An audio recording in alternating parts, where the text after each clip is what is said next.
Party people in the place to be. Live from 58 Dream Street. We're James in the Games. Coming back after a day off. We did not stream on Saturday this week due to hectic end-of-term work-related nonsense. But here we are, back at it for more Star Control 2. So let me just get my volume set to a reasonable level here. That should be good. And we will fire up the old GOG Galaxy app, launch Star Control 2, and get right on down to business. So the story so far is that the Federation of Free Planets, here we are, Star Control 2, the Federation of Free Planets lost in the war against the Ur-Quan hierarchy, and humanity was reduced to a slave planet that is under a slave shield. Humans cannot leave the Earth anymore, and they live in a constant red tint, like they were participating in a Fiend match in 2020 era WWE, or like they were alternately, if WWE is not your thing, like it was Christmas and they got those candle lights in the window. It's nighttime, nothing on but the Christmas lights. It's all red light. It's pleasant at Christmas a little bit, but it would get tedious if we were in that red light forever, and that's where Earth is right now. So now we're in the course. See, there's Earth right there in the slave shield, but we've got an ancient spacecraft, the precursor vehicle that we've named the Returner, and Captain James, that's me, is trying to form a new alliance of free planets and fight back against the Ur-Quan, free the galaxy, all that good stuff. When last we left, things were getting pretty serious in the sense that our allies, the Pkunk, a delusional bunch of friendly birds down here, are about to do something quite foolish indeed. I need to remind myself exactly where to go to be made abreast of their foolishness. So let's dock. Oh, didn't get far enough away to dock again at the star base here. Here we go. Let's talk to the commander and see if he'll remind us of his message.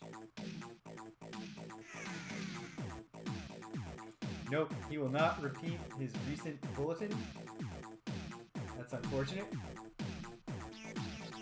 So, no, it's okay, because I did write it down.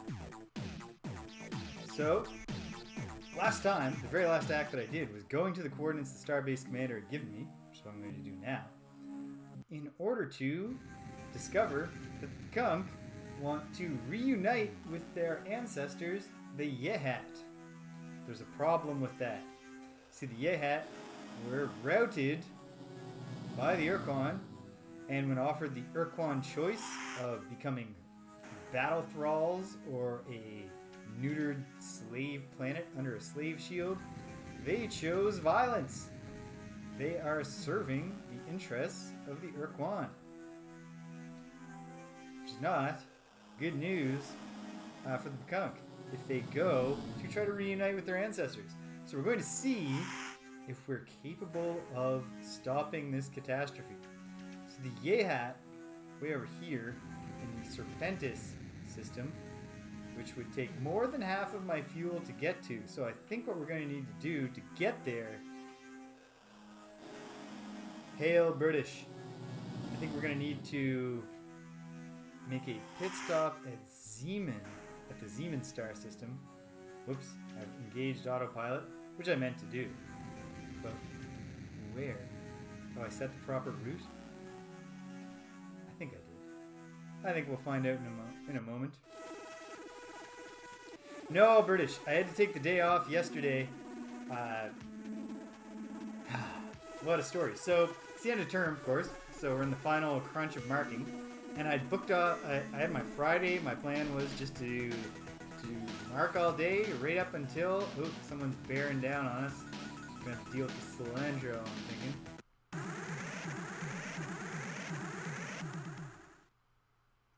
Yep. Well, let's see what the Cilantro have to say here. Oh, good, they're non-hostile.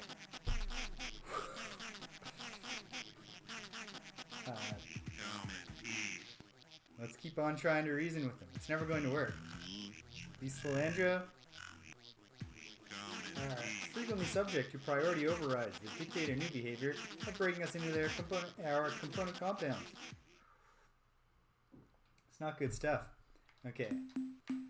I have pretty good success rate against the Cilantro. Piloting.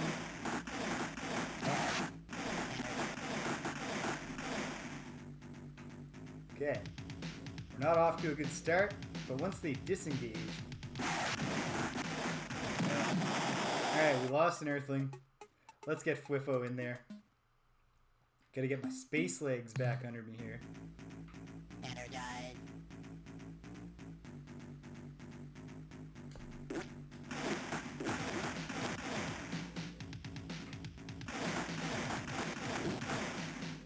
Nope, it's not going well.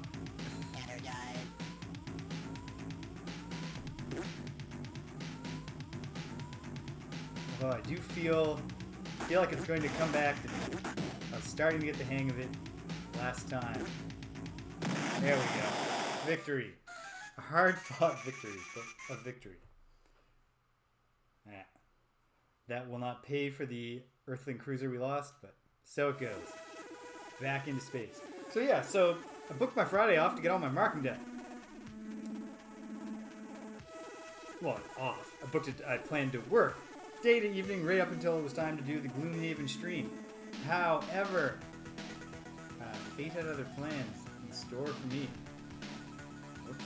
We gotta move a bit more forward here. Manually pilot our way to... Is this what we're looking for? Yeah. Whole fleet of Pkunk. And they're going to tell us about their delusional plans. And we'll see what happens next. Come on, Pkunk.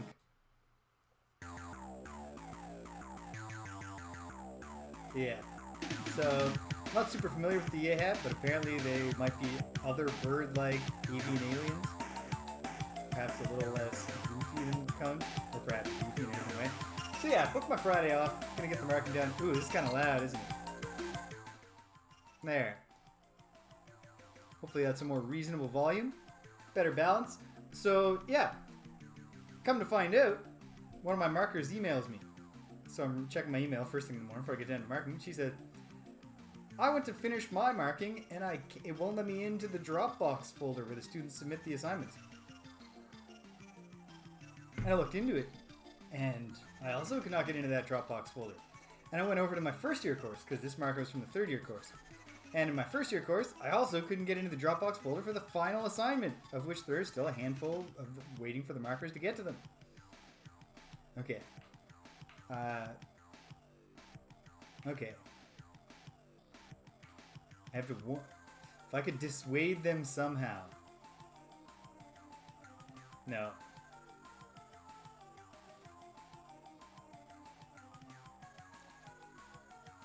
Pkunk are not super big on listening to reason, and there they go. Unless, can we engage this one? Okay, maybe I get another shot. I don't think that anything I can say is going to dissuade them. Yeah, so I couldn't get into any of the folders. Can't mark any of the assignments. That's a little frustrating. I shot a message off to tech support. I still have not heard back. But my marker had already contacted tech support early in the morning. They did get back to her to say, we don't know what's going on. Oh, good. Great. That's reassuring. So, okay. We gotta just try bullshit here. It's the swollen moon.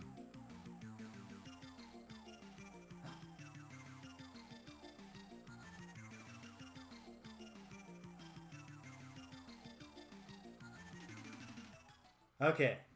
There you go. Whew. Whoops. Okay. We've stopped the Pkunk from dooming themselves. Whew. Okay, I feel good about that. The Pkunk are annoying, but they're nice. Okay, no, I can't mine this planet. It's clearly theirs. I should be more respectful than that. So now what are we going to do? What is our mission now that we've saved the Pkunk from their own foolishness? Let's go to the star map while I finish my story. So, this is very frustrating to me. I need to get these grades done. I need to start my Christmas shopping. It's the 19th of December. I was on track to have everything done on the 20th and submitted and then off and shop for days. More than a little frustrated at this point. Fortunately, it slowly started coming back to us today. Or yesterday. And that's why I wound up not being able to stream. Because it suddenly let me back into group submission folders. And I had some group assignments left to mark. But not the individual final paper thing. And what seems to have happened, although again, tech support has not communicated this either to me in response to my ticket or to people generally in the university through like a big blast email. And the D2L people who make our Brightspace, the course management software, have not communicated this. No, British, that's not how it works here anymore. We shop on Sundays. Although I wouldn't have been shopping today. I would have been doing this. But, yeah. The D2L folks who run Brightspace decided they wish to learn more about us. Transmit some data. I've got no new line. Goodbye, probe.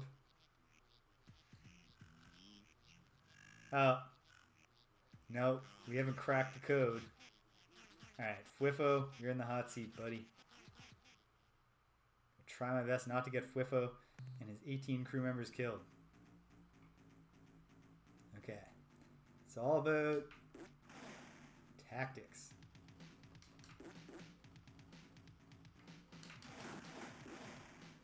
No, this is not going well for the good guys yet.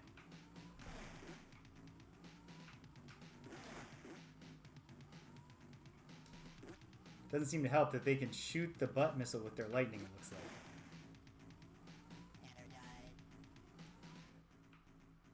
Anyway, yeah, D2L released an update to Brightspace now, at the end of the term, that only seems to... The only thing that seems to be changing is a small change about how Dropbox folders work.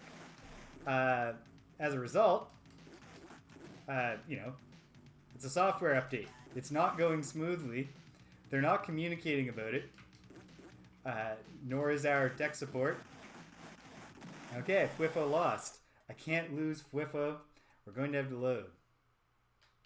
But now I know the dialogue choice to make. And then they just walk right into it. So, yeah, I do not understand why they would release this now. Why they are not... There's nothing on their Twitter that says like, oh, hey, we're aware that we've caused this problem for you. We're sorry. Like you might hope. It's a bad scene. But it'll all be over soon. If it lets... So here's the thing. Found a workaround for the individual assignments. What I didn't find... Like, I found a way to access the ones that aren't marked, and then you can mark them and publish them. But I have my markers save the work as drafts, so I can review it before I publish it. And there's no way to get back to the drafts. So I've got 15 final papers that are marked that I cannot access, and grades are due on Monday. And tech support even put out a notice that they are working Sunday to help with end of term stuff. Nothing. No reply to my ticket. Infuriating. Anyway, so when it came back online a bit yesterday, because I got nothing done on Friday, it came right back online at like 1:30 when I started the stream in like a half hour, and I was like, I gotta make the grown-up choice. Yeah, I don't feel supported at all by tech support right now, British. Support is not at all the right name. They should call themselves tech. You're on your own, kid. We'll see what happens tomorrow. How it all turns out. Where are the Yehat? Hopefully they're just orbiting the planet. I mean, not the Yehat, the Pkunk. It'd be terrible if the Yehat were here. We're trying to stop the Yehat, the Pkunk, from meeting up with the Yehat.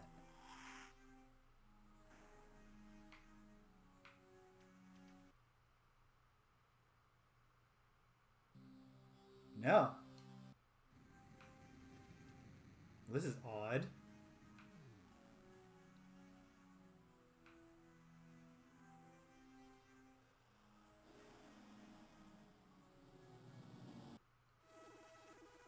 Oh, did I load the wrong game? Let's find out. Try this one more time. Been doing too much loading and reloading as I get my sea legs here, and I want to stop. Just play the game, accept the consequences of what happens. I just love Whiffo too much to let him die. But I'm not good enough at the game to stop him from dying all the time. But we're getting there. Day by day by day by day.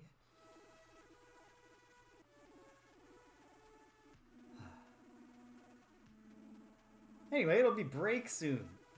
One way or another. And I'm going to enjoy the small amount of downtime before I have to start temporarily teaching online again. So we're shutting down for the first 2 weeks and then reassessing. With Omicron running rampant, wreaking havoc, as it is in many places around the world right now. And some of the data out of Johannesburg, where this whole thing kind of took off, is reassuring, and some of it is not. I hope the reassuring stuff wins the day. I haven't been terribly optimistic about anything this entire... Thank goodness, non-hostile. Right. But they are in fact hostile. They want to break us into our component compounds. Okay, Trent. Try to keep you alive this time.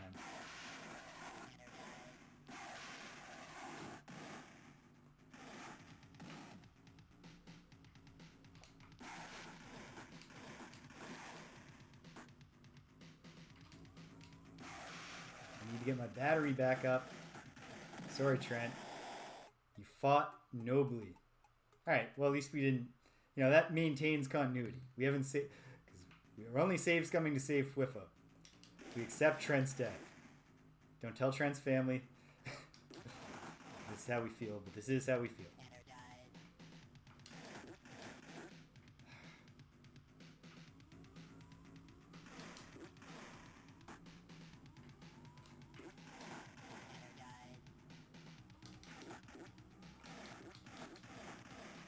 Hello, Chumbawampa. Good afternoon. Ah, there, finally. Oh my goodness, though. Once again, losing tons of crew. It's not a game that spends a lot of time taking it easy on you, which I appreciate on the whole. Okay. Yeah, like, I mean, it very much is an open galaxy sort of deal. Yeah, I mean, there are obvious differences too. Like, this is a narrative game, but in the sense of just being like, here's a whole lot of planets, and they've been semi-randomly generated, and you need to get the resources. Okay, so the Pkunk are going to make a very bad decision because their Yehat siblings are now battle thralls of the Ur-Quan hierarchy. So if they go over to the Serpentis constellation for a reunion, now we know the Yehat are from Serpentis, if they go back there for a reunion, they're going to die. But I figured it out. It's just woo nonsense is all you need to stop them. Just tell them it's some made-up thing that sounds like something that one of your hippie anti-vax friends would post on Facebook. And they're like, oh. Then, gotta get away from them. Because they're so annoying. They all just want to corner you down and have a chat. Alright. We've done the important thing. let's save with that done.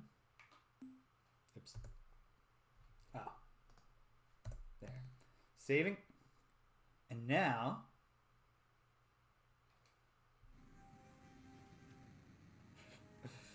yeah, I have 2 anti-vax Facebook friends. One who's an actual friend of mine, and one who...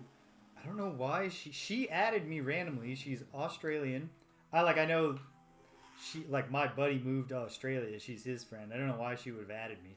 I couldn't have possibly posted anything that she approved of. Anyway, so I see her nonsense all the time, and it's very, it's certainly nonsense. Whoops. Okay. Let's assign some crew to Fwifo. So he's back to a full crew, since crew are basically hit points, and I'm going to be using Fwifo a lot in battle, because that Spathia Looter is just a great ship. Anyway.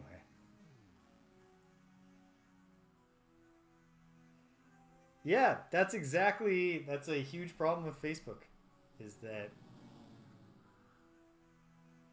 not enough of the population has the critical thinking skills necessary to discern. All right, we're going to Beta Kruger, I think. Let me check. Have I already been to Beta Kruger? I don't think so. No. So we're going to dip in slightly to Ilwrath territory here. And I think now that we've resolved the what turned out to be a fairly simple problem with the... why not?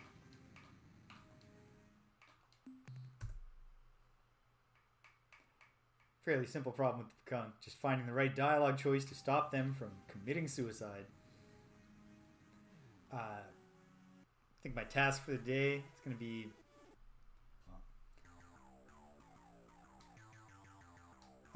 you track me down. Tell my fortune? Ooh, I'm an open book.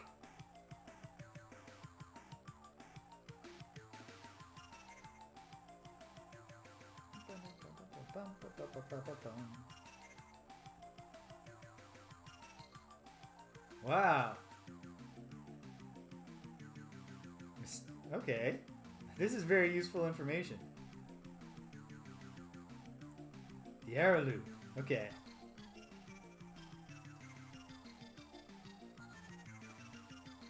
Oh no. 14 children and an early death. Okay. The Arrowloop are going to give us wormhole traveling powers. I've been wondering, this giant space map where we don't even have, like, our maximum fuel can't get us to most of the territory on this map. How are we gonna do this? Contemplate the small Goblet Stone.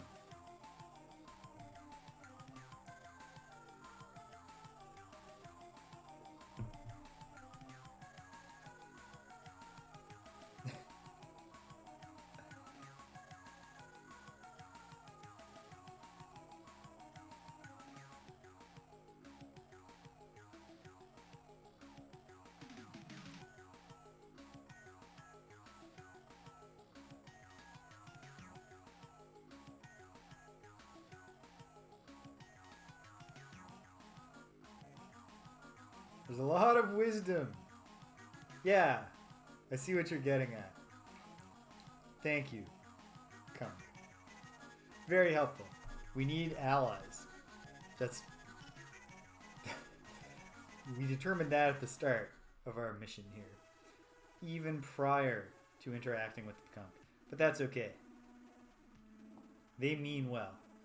Let's get out there, explore a little Ilwrath space, and see if we can't find some resources whilst we're there. Make our way in from the outer ring, although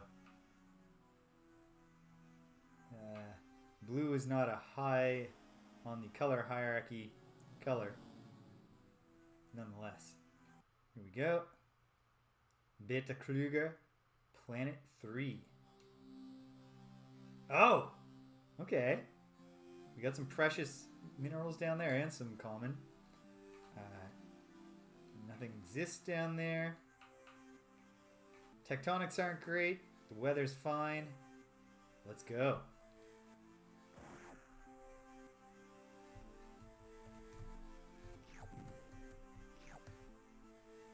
zipping around in our souped up planetary lander. Yeah, so this is an example. I can see there are both obvious overlaps here, Chumbawampa, with No Man's Sky, going down to a procedurally generated planet to gather resources, and obvious distinctions. Like, for example, instead of a rich, colorful 3D procedurally generated world, it's just a kind of rough-looking procedurally generated map that only displays in a window that takes up about, what, like 8% of the screen? Probably less than that. Still, this is a cool game, and I'm gonna enjoy it over the coming months. Although my progress through it is gonna be slowed down because, the ultimate itch is really picking up. So probably sometime once I'm on Christmas break, I'm gonna finally fire up Ultima 6 at some point, and then I'll have 2 concurrent Let's Plays going. Got to figure out how I'm gonna schedule that into my life. I mean, if we go back online, I'm not hoping for that permanently, but at least for the first 2 weeks, it's like, at least I have control over when I do things. If I don't have to work and teach 3 evenings a week, that opens up other possibilities. This is an alkali world, and indeed, there's nothing exciting to... Wait, hold on. Is there anything living down there? No. No little alkali creatures we can bust down on. You still doing 1080, Chumbawampa? I know you were saying that you did a 5-hour stream and it got you over 100 followers. Was that more 1080? Or did you got something else in the back to Diablo?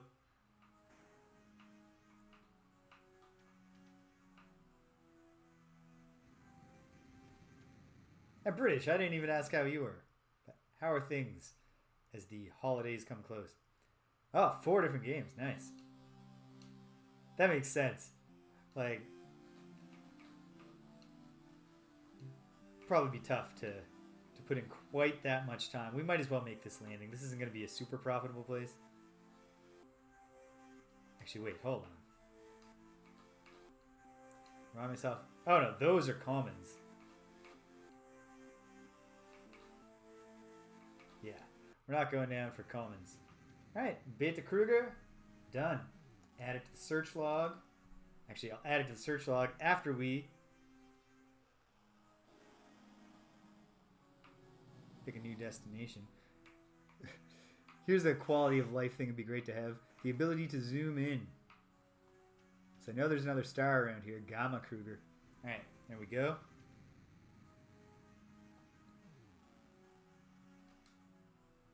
Oh, British.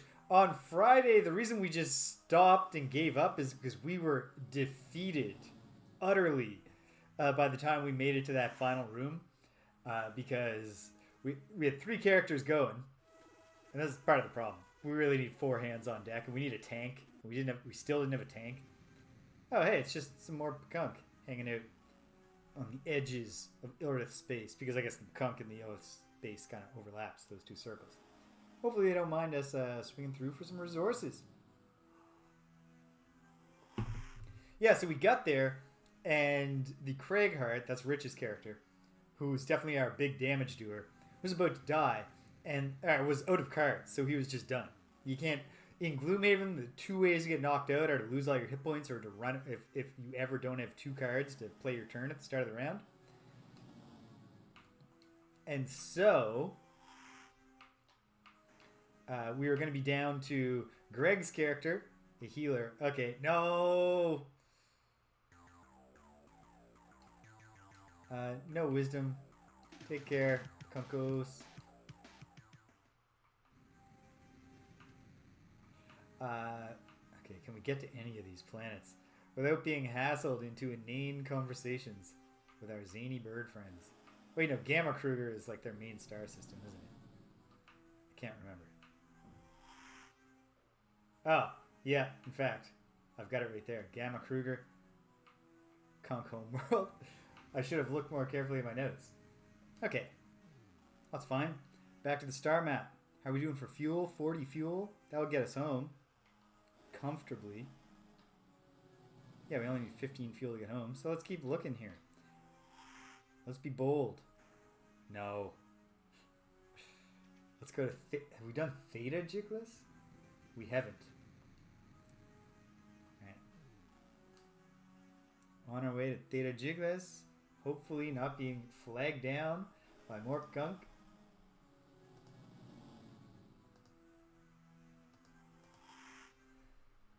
Yeah, so we got there, and yeah, so we had the Doctor. Greg's character is a healer, and my character, the Diviner, is also a support character. So we were doomed. It's apparently considered... Uh-oh. Well. That's right, it's humans. Yeah. But your gods aren't real.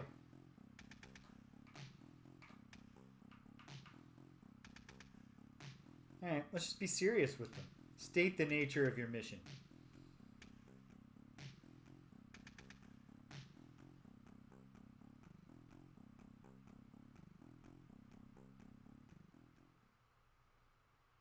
Well, looks like they weren't interested in a lengthy conversation. Alright, Fwifo, you're in the hot seat, buddy.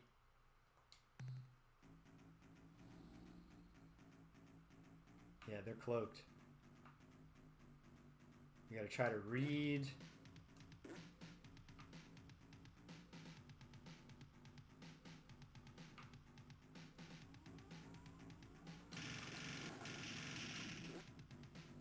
Yeah, that didn't work out great for Fwifo.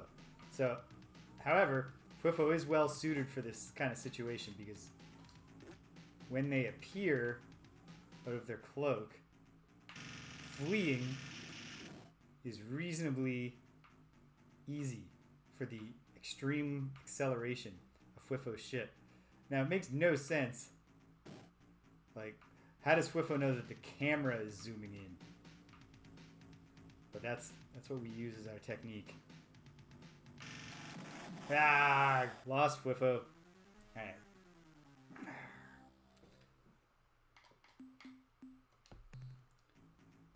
And it's not gonna work with this slow ass thing. Oh, Windows 98. That brings back some memories.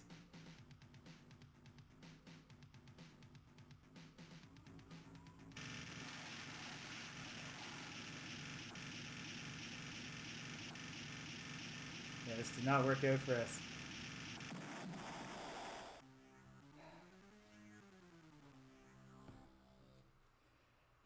Okay, well, it's okay, because we gotta learn how to fight these things, so it is what it is. Whoa!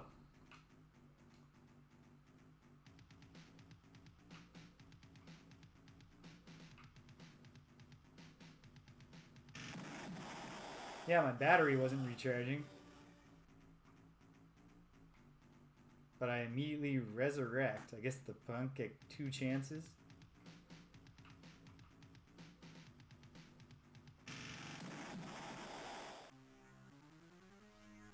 Oh my goodness.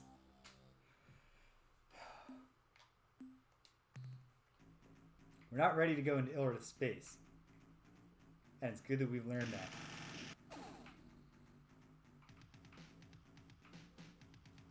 So their whole gimmick, obviously. Oh, please share a technical detail, British.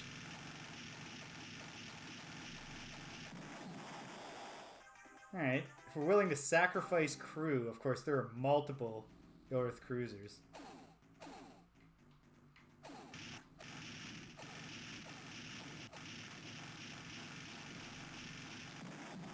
No. Alright. Oh! That is very useful information.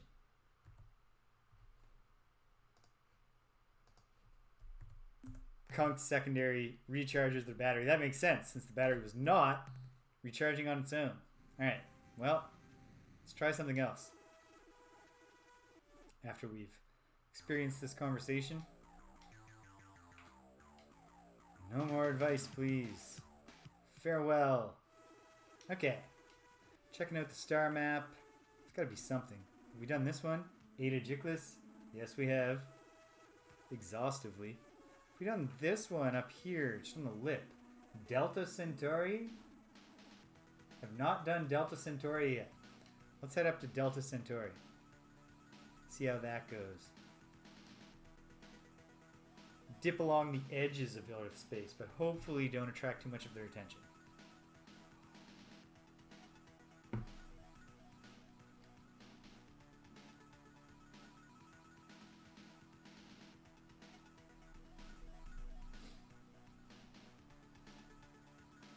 I really should just bite the bullet and put in some time in the practice battle mode and just accept that I'm going to be spoiled on the aliens that weren't in the first game.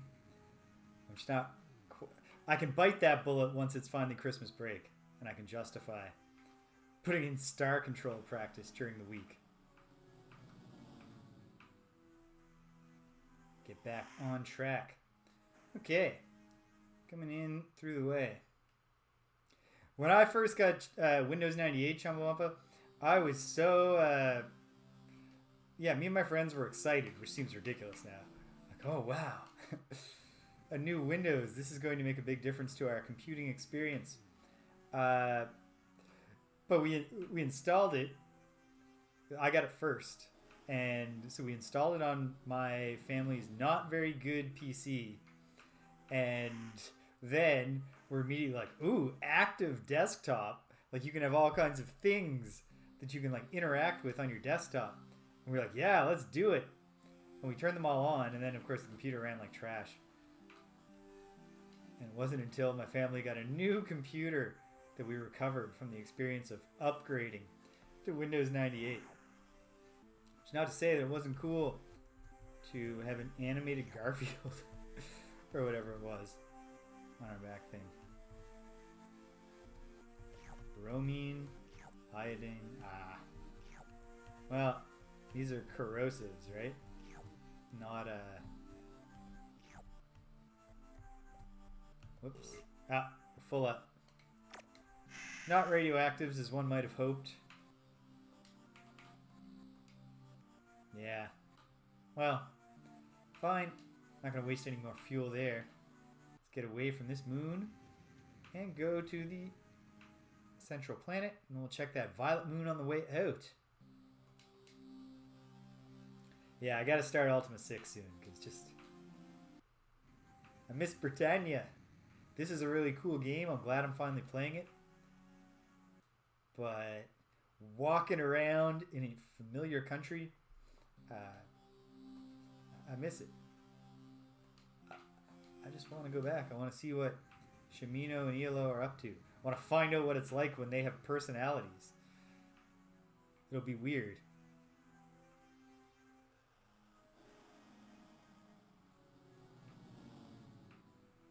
I never had a computer myself, like in my home with Windows 3.1, but I certainly encountered a lot of 3.1 just because, I'd go to my buddies or whatever. Oh, noble gases. Let's get down there. All right, it's a noble world.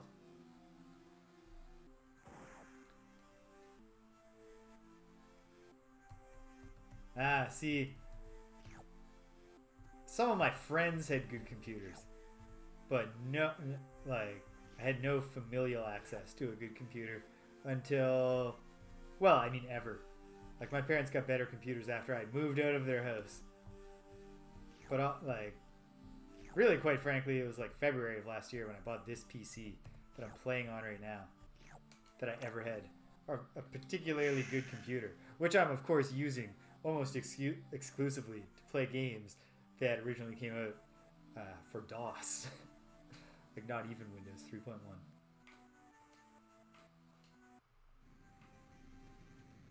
Alright. Thank you, Planet 5.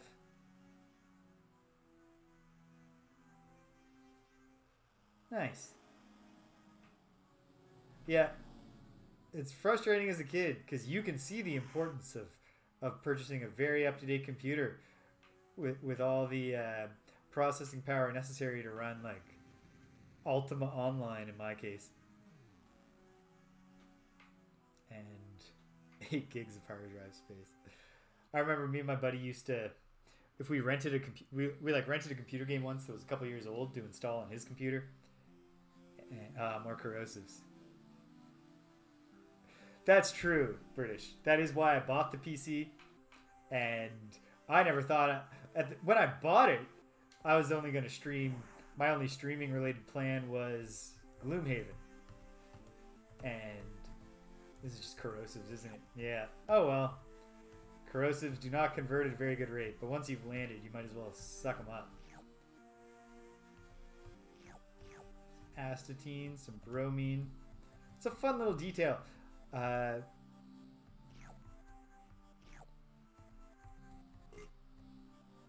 they differentiate all the different resources that you're picking up, even though then they just get agglomerated into the different kind of color bins there. Thank you, Planet 4. Moving into Planet 3. Yeah, this PC definitely, like, I've had no problems with the stream, which is great. Okay, go over to Planet 3 down here. There we are. 2 more to go. We will have done the Delta Centauri system here.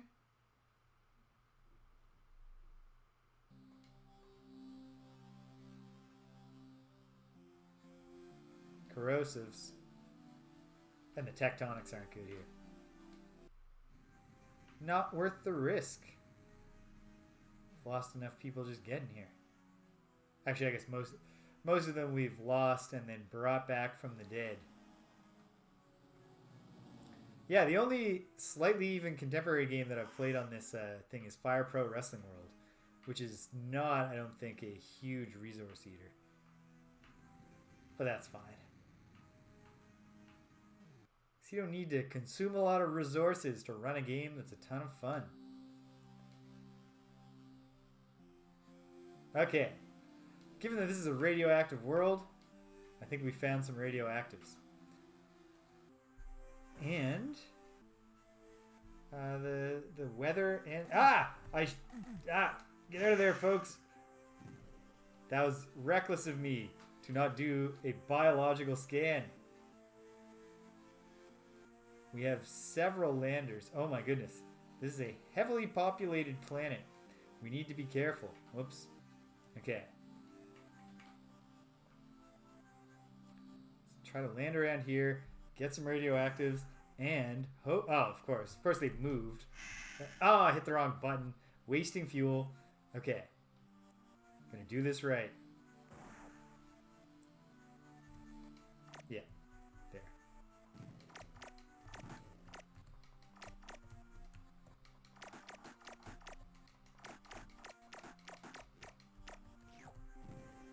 Okay. Getting some biological samples. Trade to our friends, the Melnorm. This planet has some biodiversity, giant duck things and giant amoebas and clouds of space flies. It's a rich ecology. Kind of skittish. Planetary. Oh, a little tectonic activity happening here in this violet trench. Ah! The fact that the window is so small is problematic because I don't think you can even land a hit when they're off your window. Oh, shit. Ah, get out of there. Lost a lot of folks. How are we doing for biosamples? Barely got any. Yikes. We got lots of radioactives.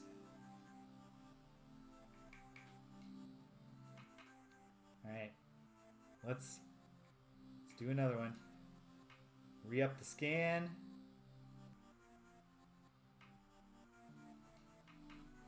Do another mineral scan. Okay. Well, good news is the minerals seem to be in a less populated... The remaining minerals are in a less populated area of the planet. So hopefully...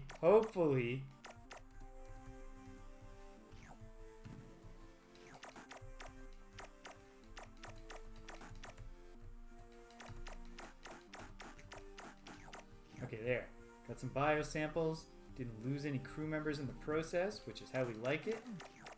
Oh, lost 2 there. But we also got more... giant duck thing ran over me.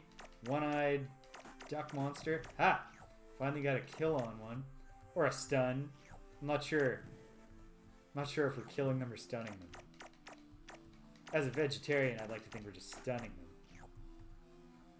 Then again, why does it matter? We're delivering them as resource samples to the Melnorm, who are surely not going to, you know, take care of them, make sure they have rich lives. All right, thank you, Moon of Delta Centauri Planet 2. That was all very helpful. What do we got here? A Xenolithic world. Looks promising. Nothing alive down there, even though the conditions for life must surely exist in this, like, the planet looks like it's got some water. Who knows? Like, if your moon can support life. I guess there's no guarantee that you could. British, I only read the popular science version of the warp bubble story that you sent me. I need to read the sophisticated one next, but wow, it's really cool stuff. For anyone who's there who doesn't know what I'm talking about, some scientists doing another experiment accidentally created a warp bubble. The first, like, not a warp bubble-esque thing, or, you know, they didn't find evidence that suggests that the scientist who first theorized warp bubbles in the 90s was right. They created one. It's very, very, very small. But they created it, and I cannot give an adequate explanation here. But the idea of the warp bubble is it allows us to get around Einstein's, you know, relativity theory that basically, you know, the closer you get to the speed of light, your mass becomes greater and greater, such that the energy that you're generating is all just going to propelling your mass, thus topping you out. You cannot exceed the speed of light. Puts a strong cap on how far we can reasonably travel. Stimpinski, hail from Captain James over here. I'll be the Avatar again soon. Once we get to... No, we got to remember, look at me, I am the captain now. The commander is back on the starbase. And probably I have a commander on my ship. But the commander, you know, like you know, that's my Riker. I'm the Picard here. I'm calling the shots on the returner. But yeah, I'll be the Avatar again soon. At some point over this holiday break. Which is probably for me not starting till Tuesday now. There's been some tech issues. Yeah, we got to respect, you know, rank here. It's very important to get these details right. Okay, you know what I think my next thing is going to be? I got those bio samples, and if I can trade them to the Melnorm for some fuel, that'll be enough to get us up here. We can check out this cool named Vulpeculae planet. Whoa! 13 That's serious running. I have been, and might even be right now, capable of that much running in my life, but I've never done it. I've been capable physically. I've never had the will. I think the furthest I've ever run is like 9.8 kilometers. Running outside? Is it cold where you are, Stimpinski? It's beginning to look a lot like Christmas over in my neck of the woods. So, alright, let's take it home. Let's replace all the lost crew members. Refuel, and yeah, we're gonna see if we can't get some fuel from the Melnorm that'll allow us to extend our reach a little further. Since we haven't met the Araloo yet, who the Pkunk have now told me, oh, I gotta get Delta Centauri recorded here in my sheet. Yeah, I can't stay away from Ultima too much longer, so I'm gonna figure out the logistics. You know what? That's really something I gotta think about. Running more in the winter. Because I tend to, whenever the mood strikes me to try to get running again, I do it in the spring, which is lovely. But then, yeah, see, that's the thing. Like, run when it's cold till you heat up. I've always, I start running in the spring and then the summer comes. I'm like, I don't want to fucking run. It's horrible. Maybe I'll try that. Who knows? Definitely got to get... Well, I'm already in the process of getting back in shape, but the last couple months of this semester have not been kind to my physical fitness. Alright, here we are. Commander. Hello, Starbase Commander. I have minerals to offload. I don't think we're going to make a ton here, but we're going to make some. So we did find a lot of radioactives in the end there.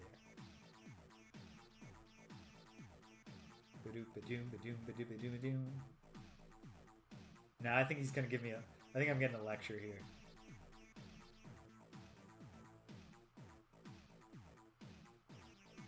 The radioactives might have pulled it in. Yeah. That was hesitant. Running in summer is terrible, especially because like here, our summer is big on humidity. Running through just like a wall of air, of thick, sweaty air. It's not the path for me. So hold on. Delta Centauri. All planets checked. Great. Okay. Now. Yeah. I gotta think about what are my fitness goals in the new year going to be. Do I want to start running? See, I've always been hesitant to commit fully to running because my dad was a runner and blew his knees out pretty young. So now he's a cyclist. Right, get a new cruiser. We lose one cruiser per mission here, which is really got to make it awkward recruiting new folks. All right, what can we outfit our starship with? Well, let's fill it up.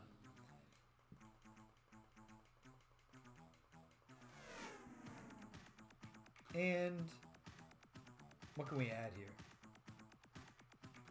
Not much. Like, oh my goodness.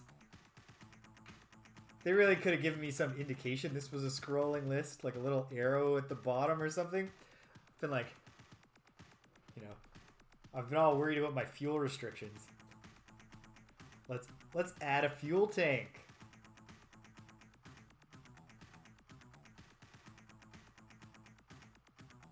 That's also true, Stimpinski. Running in the dark in theory is fun and nice. Except for the whole, like, I live in a city, so like, running in the dark, I'm probably gonna get killed. And I can buy a better gun? Like, okay.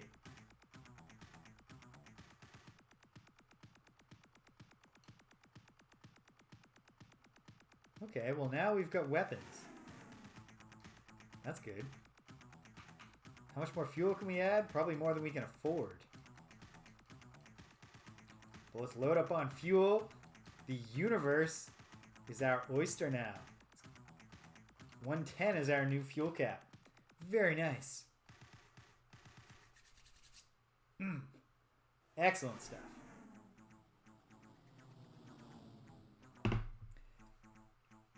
These are probably the kind of things I should acknowledge British, but if I just read the manual, I would know. But we're learning them. Okay. We're still not tough enough. If we somehow had the capacity to make more spathioeluders, like, they seem pretty good for fighting the Ilwrath. But nothing else is, and we only have one eluder. And also I'm emotionally attached to Fwifo. So. Okay. We threw down a save. Let's do it. We're going up to this cluster of stars. Oh, yeah.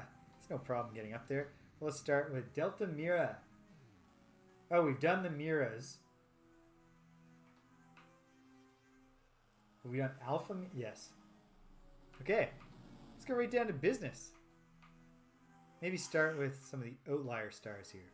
Beta Lalande. Chart a course. Ensign, make it so. And we're off to the races.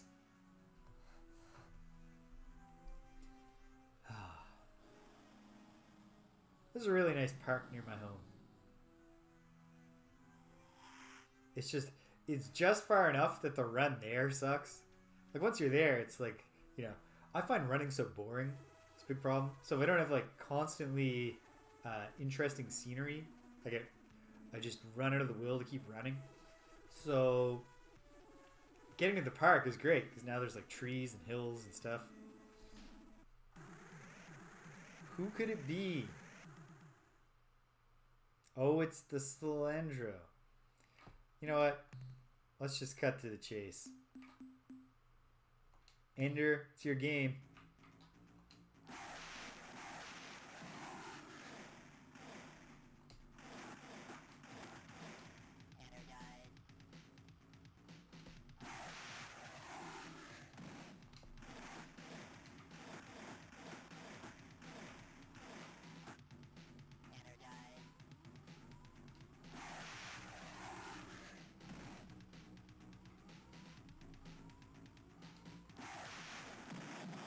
Oh, all right.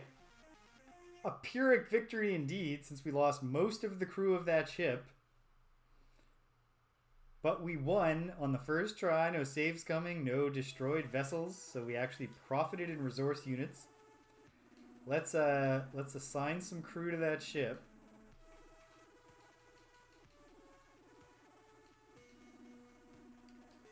Probably time to put a new crew pod on the old returner soon.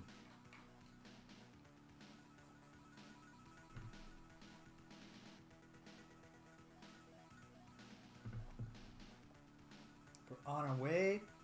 Loads of fuel. You know what? Stimpinski? I haven't done much running since I got my brain functioning by being diagnosed with ADHD and stuff like that. Maybe that's the answer now. Now that I can concentrate, I should have things that I want to think about, which I certainly do, and then do the thinking while running. Because you can't get distracted by other things when you're already running. You can get distracted away from your will to run. But as long as you keep running, yeah, maybe that's a thing. Get some DMing ready for the new year.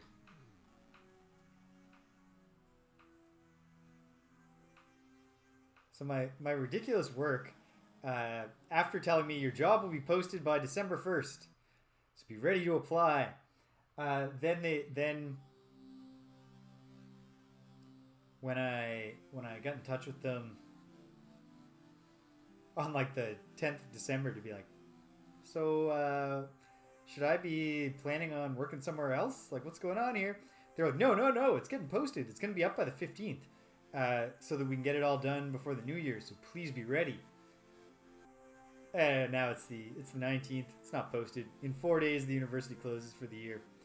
So looks like they're planning to automatically renew me, which, okay. Are you looking for the mother lode? I wasn't looking for it, but we found it. There are life forms down there, which is also fruitful. My goodness. Lots going on. Neither the weather nor the tectonics are great. They're not catastrophic. So let's give it a shot. Oh, good. Some stationary life forms. Radioactives. Ah! Oh, dear.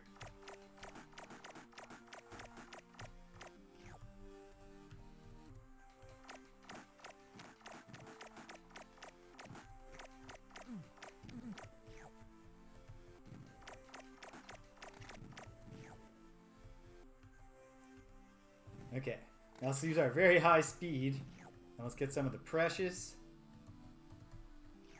Okay, we're full on minerals. We're bringing it back. All right. It's going well.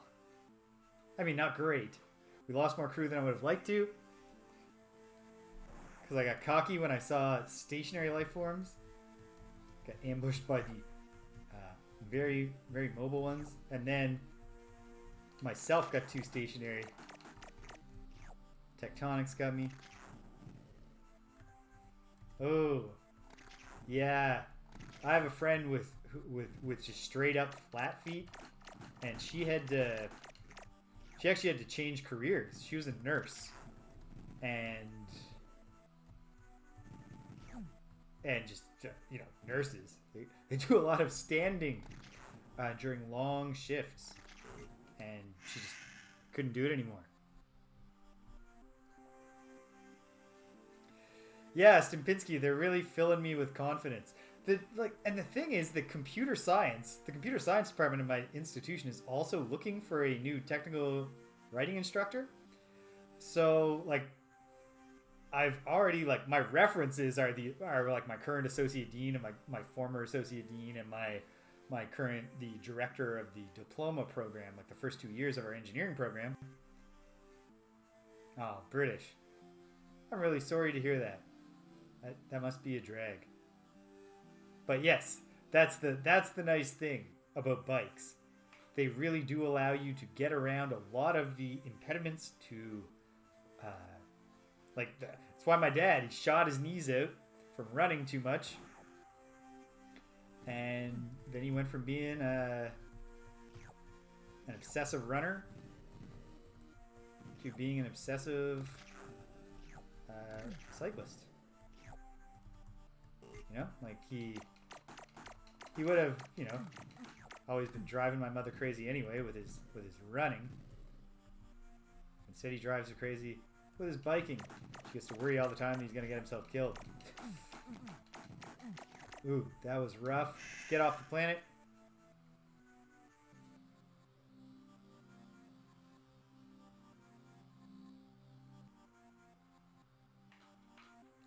Running is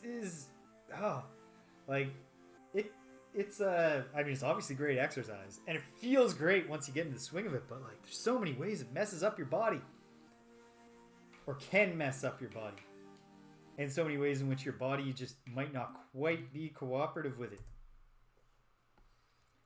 All right, we lost a lot of crew mining that planet, but that is a decent haul. Especially in radioactives. Not a ton, but we got also a lot of bio samples, which is great. Thank you, Beta Lalande, Planet 2.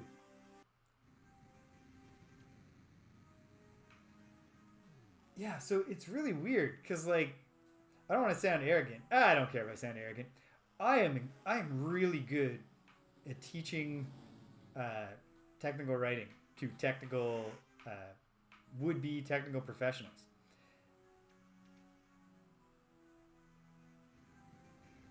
Well, they're designed for long... the big thing that our bodies were not designed for is wearing sneakers and running on pavement, right? Like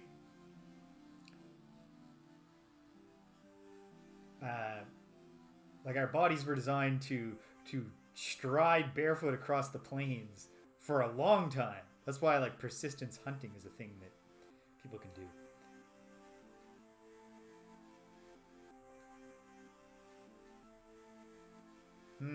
A halide world. I think those are corrosives.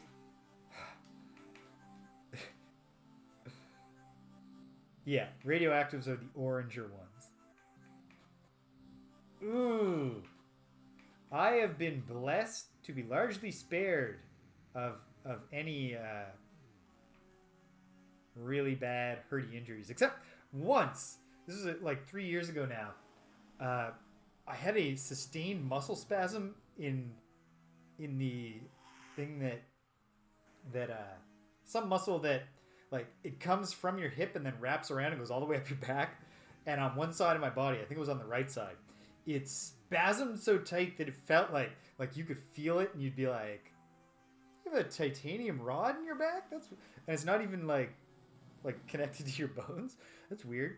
And it was just like, not only was it debilitatingly painful for weeks, but it was like, try to like I can my head's off camera for a moment, but it won't be when I show you. Like my body was just like twisted like this, and like with enormous effort I could get up straight, and then like I was going to work to sit in the office and sit at a desk, and people would come by and be like, James, and they'd freeze up and they'd be like, are you okay?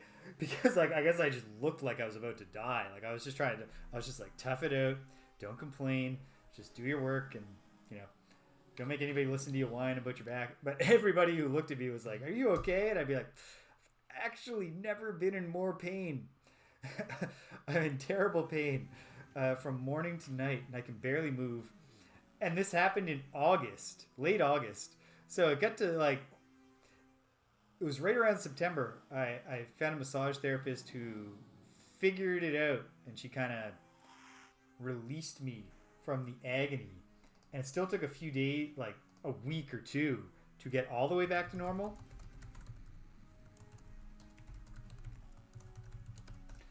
But I got back to normal just in time, because a huge part of my to connect this back to before I got on this tangent, a huge part of my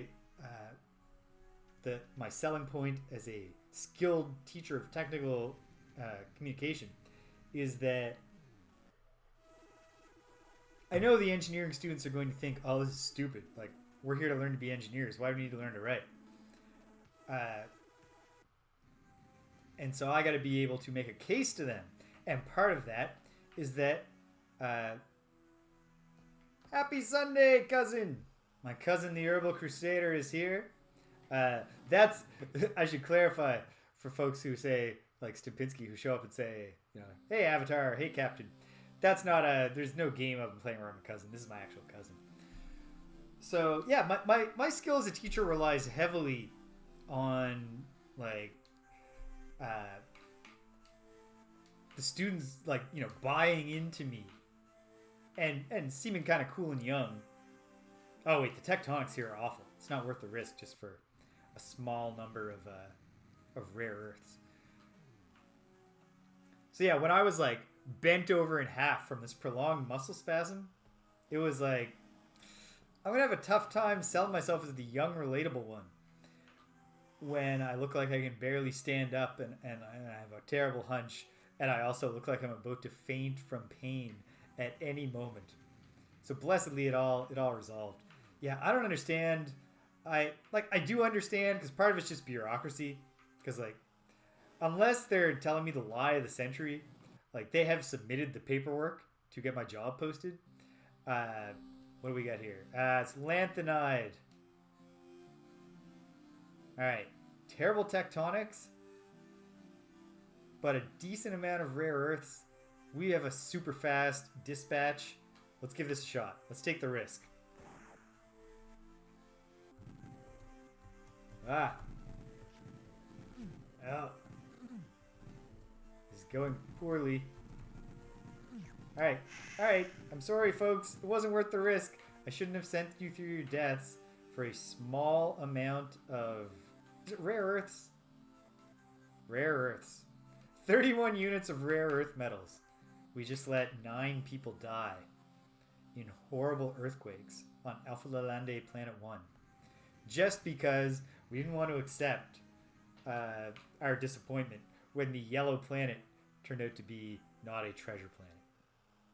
Yeah, ethically, I think that was a little dicey. Maybe I could have been a more responsible steward of my crew's lives. But what are you going to do? Alright, Alpha Lalande. Adding it to the search log. Found nothing much.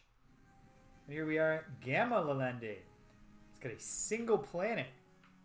I would love to believe that it's a super rich planet filled with delicious minerals. But I don't know. I mean, it looks like a pretty hot star. And the planet is close to the star. Oh. Let's make contact.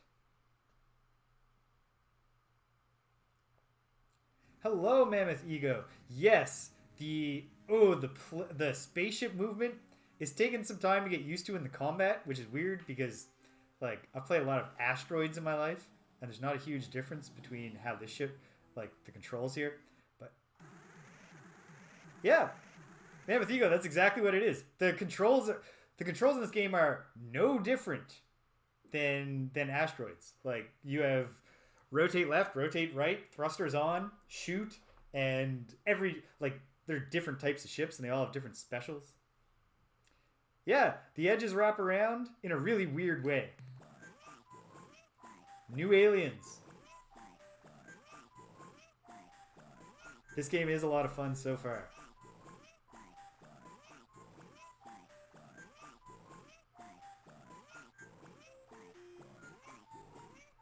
Okay, we have not made contact with these aliens before.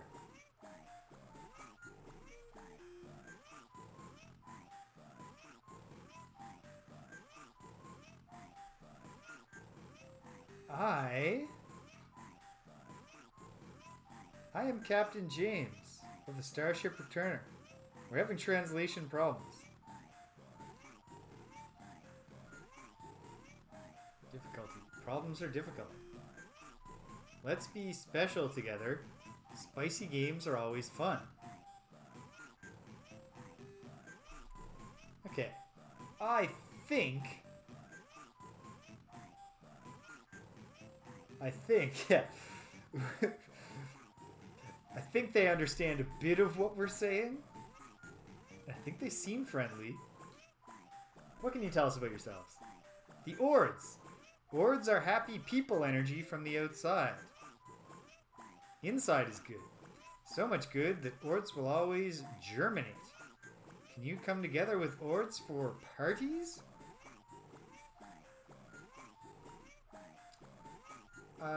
Well, yeah, tell us why you're here. I like this is the chillest music that an alien race, an alien species.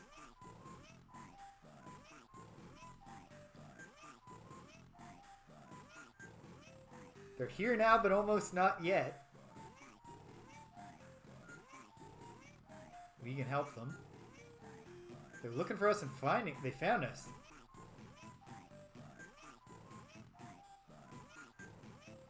Yeah, like our chart, yeah. Do our charts show that? Sure. What happened to that? That, okay, sure. Yes, we're happy campers.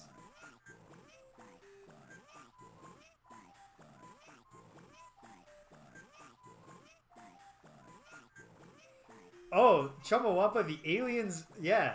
They did not, like, they spent no time being like, what kind of different forehead crests can we put on a humanoid? No shade to Star Trek. I understand that a live-action television show is more constrained, especially in, like, the 1960s or the late 80s, early 90s, in what they can do for aliens. But yeah, in this game, they're like, yeah, the Star Control universe went all out with aliens.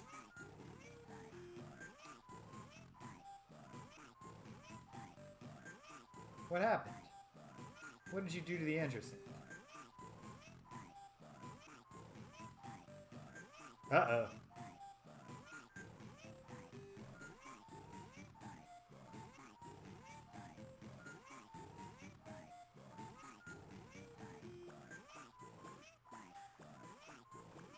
Yes, Chumbawamba, it's exactly like that. Okay. Well, this didn't work out. We did not make friends with these aliens who seemed friendly at first.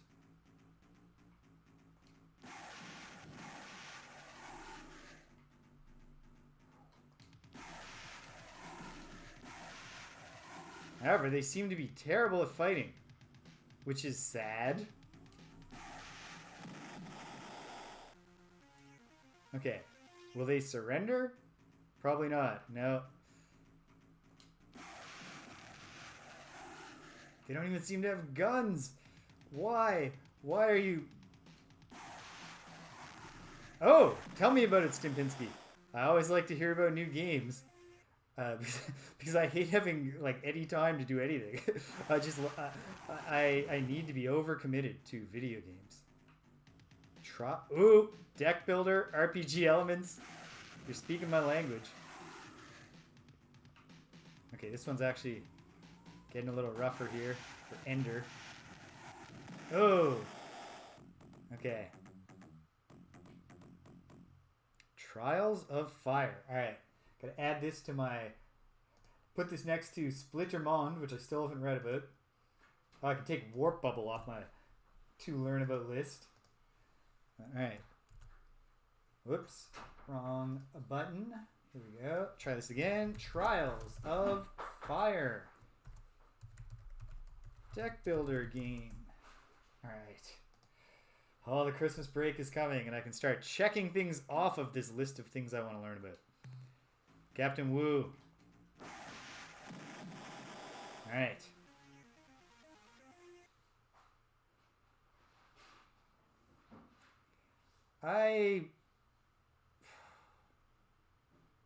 Was there another way?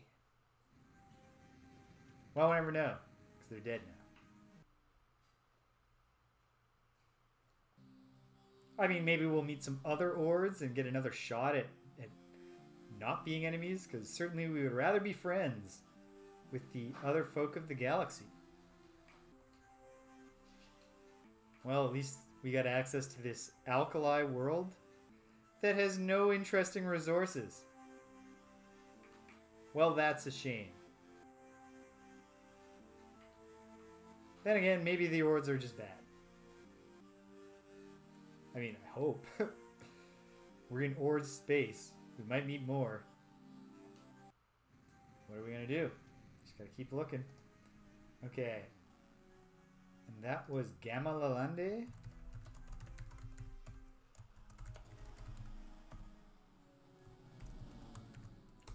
Met the Ors.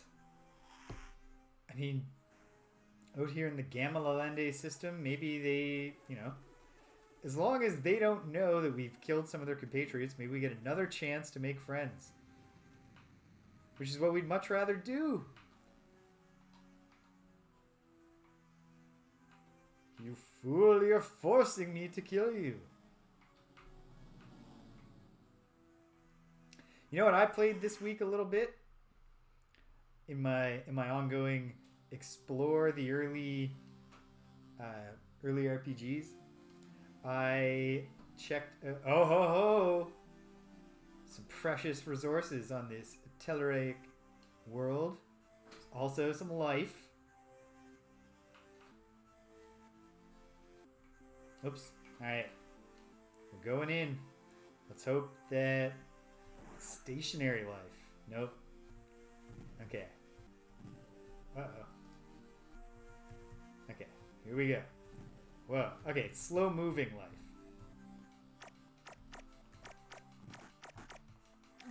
Oh, no. Well, that was on me with my okay. Hey, next crew.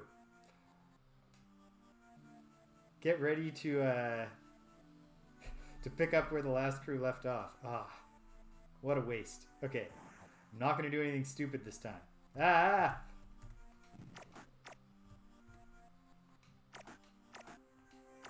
Okay, this is the key to fighting them. They'll keep coming at you.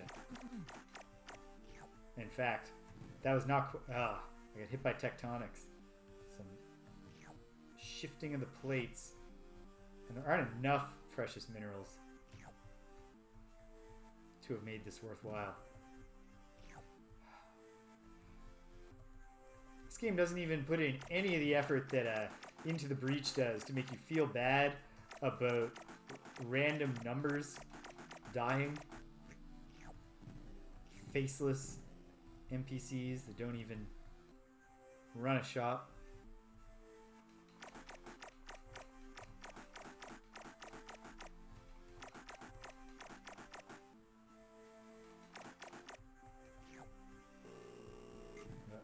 Okay.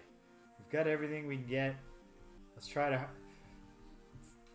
get some more biological samples here.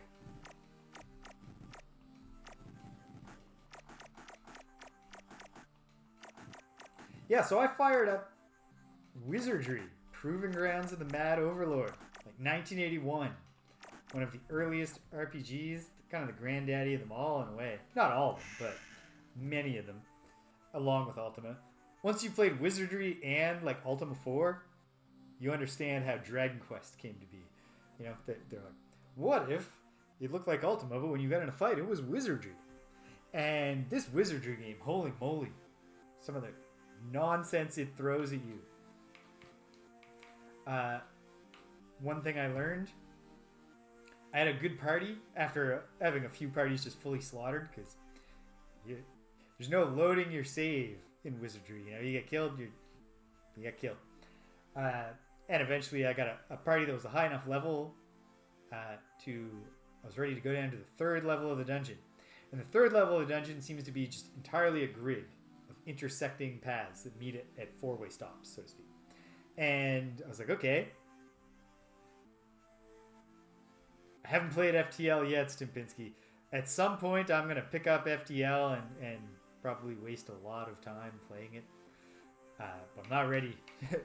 I can't add any full-on addictive roguelikes into my thing just right now. Just don't have space in my life. So I made my way down to level 3, and it's all a grid. Okay, I'm exploring the grid.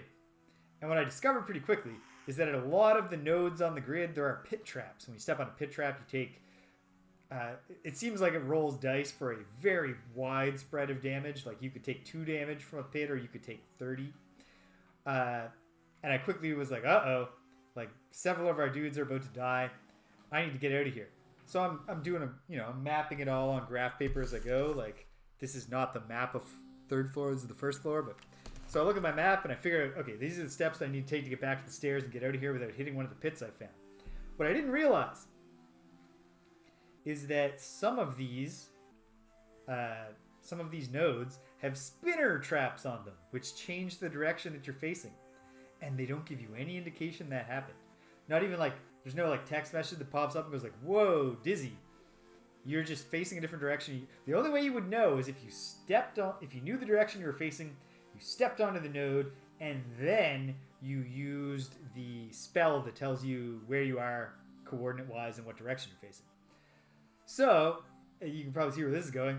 I unknowingly walked off into unknown territory and stepped in a bunch of pits and got 3 of my dudes dead. I was like, uh-oh. My mage is dead. 2 of my fighters are dead. I gotta get out of here. I'm probably not going to be able to, but I got to try. And I managed. I made it back. 3 of my people alive. Got her to the 3rd floor. I had my priest cast heal, the cure spell. It's called Dios. And the kicker is that then the priest just died. I don't know why. He wasn't poisoned or anything, but he cast the heal spell on the 1 remaining fighter, and then he died. And then I just had my mage and my thief, and they're trying to get out, and then my mage just died, and I don't know why. So only the thief made it back. I went to the temple, where they can resurrect your dead dudes. This is not a super profitable world, but hold on, I did a bioscan, right? There's nothing down there. Doesn't take a lot of fuel to land, let's do it. So I went back, went to the temple. Now that my guys were, I had my dudes at pretty high level. The kicker being, the weather is not cooperating. Do we have like an antenna on this ship? Like, how? This is not a high weather planet. How are we getting absolutely murdered? So yeah, they want a ton of gold to resurrect any of my people. In fact, pretty much, I only had enough gold. Even when I pooled all the gold from the corpses, I only had enough gold to pay the resurrection fee for 1 party member. So I looked and I was like, you know what? I'm going to have to grind back up a bunch of new characters now. So I'll get the priest back. Because the priest, at least, has a lot of spell slots. And he just made it to the level where he's got the high level healing magic. he'll keep us alive. He can cast the spell that lowers everybody's armor class, because in the old days you wanted a low armor class. And I thought, this is going to be okay. So I paid the priests. They did their chant. They did their murmur. And then they said, instead of Zonga is healed, they said, Zonga needs Cadorto now. What's Cadorto? So I went to the old Google machine and I typed in wizardry, Cadorto. Cadorto, it turns out, is the spell to try to restore ashes to life. Because, it turns out, whenever you either cast the resurrect spell or have the temple do it for you, there is a non-trivial chance that instead of resurrecting you, it will burn you to ashes. It costs twice as much to have the priest try to cast this ash spell. And I learned this in advance. When they cast the resurrect ashes spell, there's a non-zero chance that it will fail and just permanently delete the character. They don't give you a refund when they fuck up these spells either. They keep the money, even though you just gave us all your gold to resurrect your priest. Well, now your priest is ashes. Sorry about that. Try to come back with twice as much money and we'll see if we can fix this. Okay, fine. I rolled up a new party. Just 5 new dudes. And my one thief who was still alive. And I sent them down and I ground up on the first floor. At the very least, I'll say this. Oh, the tectonics on this planet are ridiculous. We're not landing on this planet even if it didn't have just common resources. So I thought, yeah, all right. Now we're ready. We can go down to the second level. I'd fully mapped the second level. I hadn't met anything down there that was that hard of a fight. Ooh, we got moons here on Delta Lalande Planet 1. It's promising, including a violet moon, which is a super dense world. Ah, the tectonics are mad down there. No, we're not throwing our lives away for a few common resources, or rare earths, but still. So I went back down to the second level, and I was like, all right, there were zombies down there, and they could paralyze you, but I have my priest, and I've ground him up. This new priest, he's got the cure paralysis spell. We'll be fine on the second level. So I went down and started wandering. The very first battle that I got into, common minerals on a carbide world. Hopefully this moon's got something, because that looks like a gas giant to me, and you can't land on a gas giant for exactly the reason you would think. A dust world. Lots of rare earths on this dust world. Anything living down there? Nah. They'd be all dried out from all the dust. So first battle I get into was an enemy I'd never seen before. So right off the bat, that's discouraging. The whole reason I felt comfortable coming down here. Oh, these aren't rare earths. Or are they? No, these are...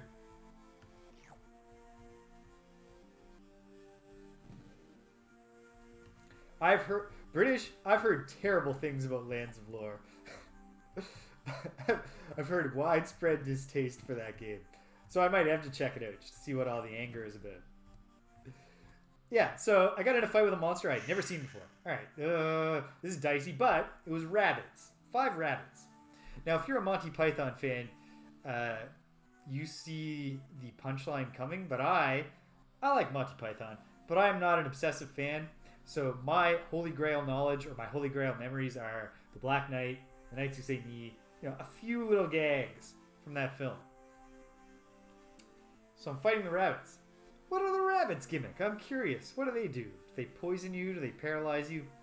Well, the first round went well. They didn't hit any of our fighters. We killed 3 of the rabbits. We're down to 2 rabbits. This is great.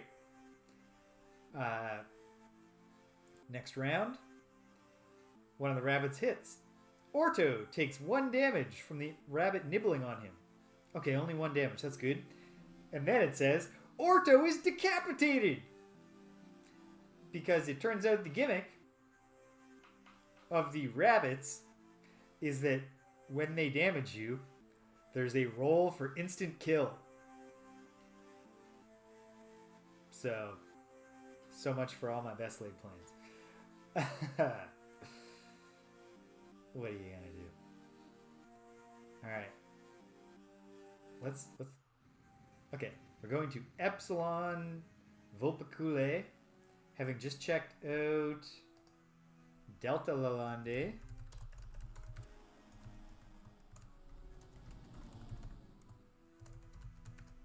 And made out pretty well. Found some good stuff, some biosamples. Oh, there's a lot of stars clustered in this Vulpeculae nebula. More ores. So let's throw a save down. And if we can't get to those planets without interacting with the ores, let's see if we can make some choices that are more diplomatic. Like, I guess if the androsynth come up, we should not be enthusiastic about them. We should say we don't care about them. Oh, okay. These planets are swarming with ores. Probably. Let's trickle in and talk to them. Let's see if it'll go better this time. Fingers crossed. Converse. No. Alright. No. We've made an enemy of the ores.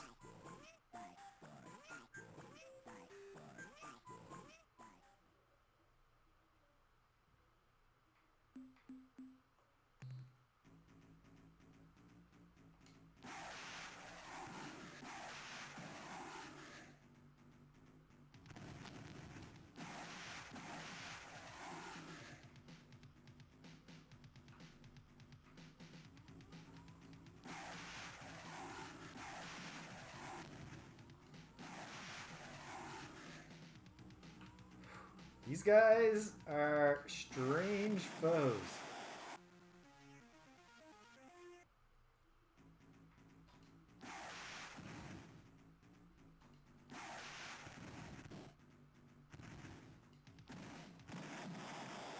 Alright, they took our Earthling out. Let's see how Fwifo does against the ores. Although, yes, the I will save scum to protect Fwifo rule is still in effect.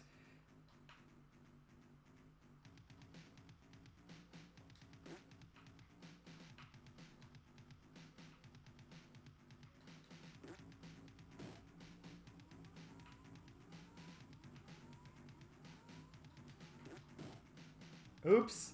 Just shot myself with the butt missile.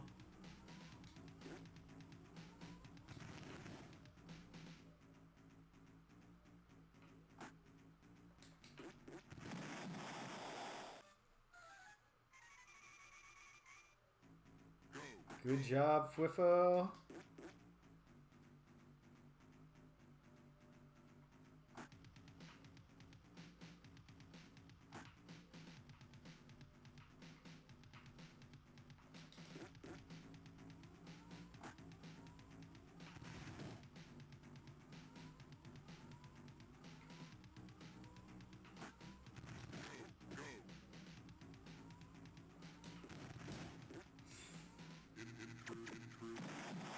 What hit me? Well, this is one for the alternate history books. But I get some more practice with these crazy Pkunk ships. Right. Their power is to recharge their own battery.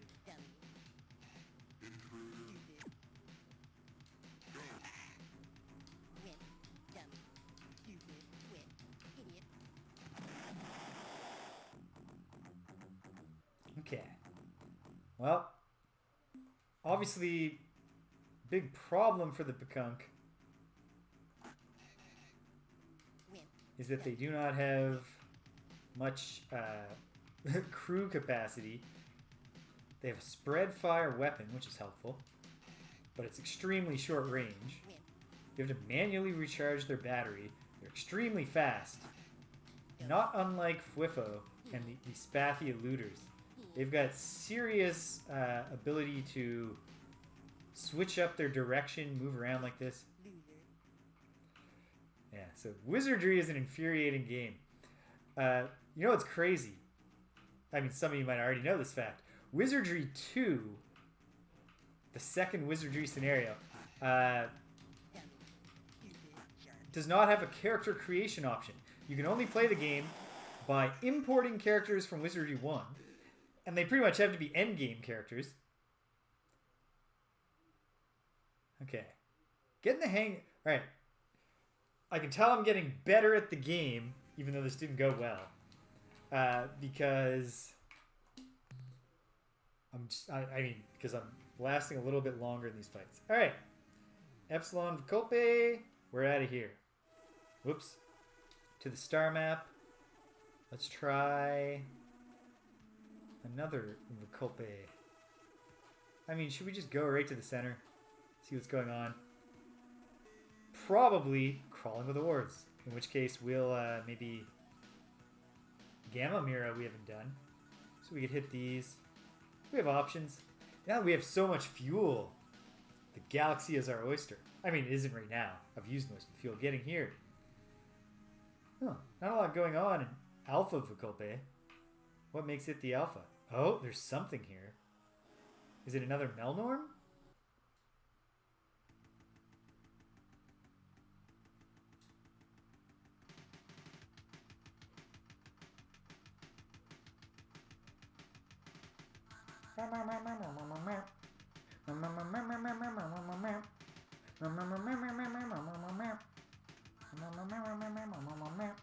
Boop, boop, boop.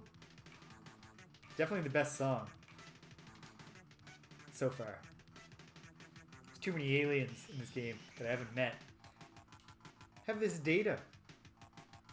246 credits. Wow. Now, we're not going to waste them on fuel now that we know that we can just buy fuel. I like doing a Burgess.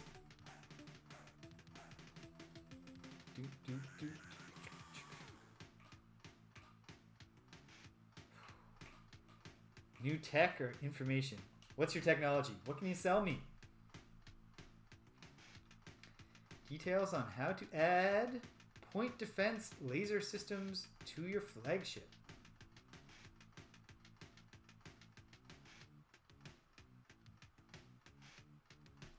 Alright. What about information? What information do you have on the market?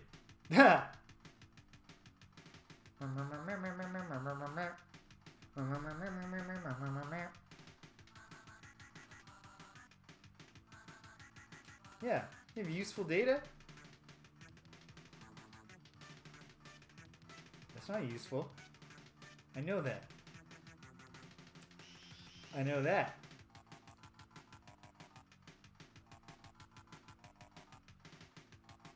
Unga. Discover the Unga's technique. Okay. Okay. Great.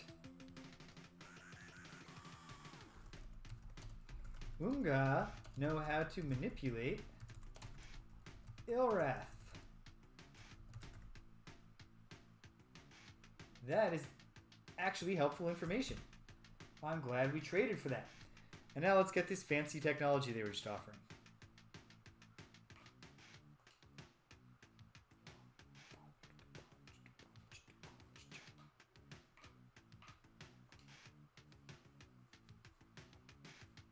So yeah, Wizardry 2, you got to import characters from Wizardry 1 in order to play the game.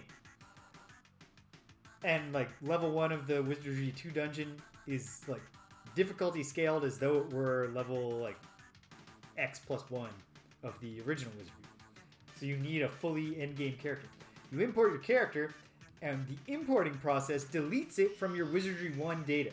So this character now only exists in Wizardry 2. And then it's the same, like all the bullshit permadeath or like the resurrection spell sometimes turns you to ashes, and the revive ashes spell turns you to nothing.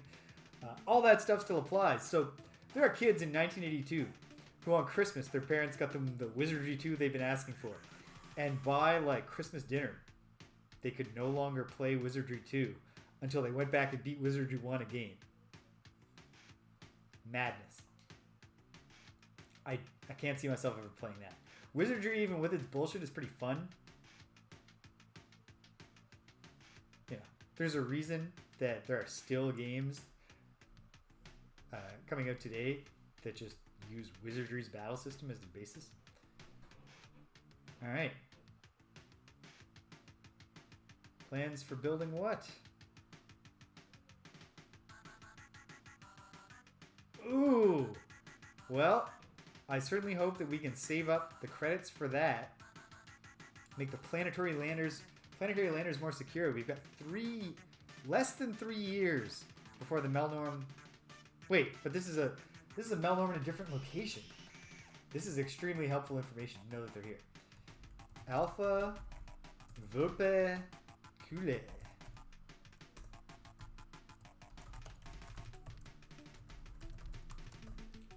Alright. Yeah, we've got 2 contact points with the Melnorm now. That's valuable. Oh, what a cool game. We saved the Pkunk earlier. We've met the Ors. We do not like them. But we've met them. Okay. Just don't make contact again. Melnorm, please.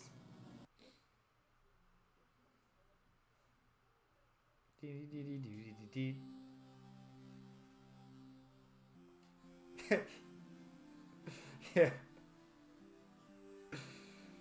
My thoughts exactly when I learned that thing, Stupinsky. I assume that's what you're reacting to. Okay, the tectonics down there aren't great. And frankly, the resources aren't mind-blowing, but there's noble gases, there's some rare earths. Let's get down there. Oh, Lord.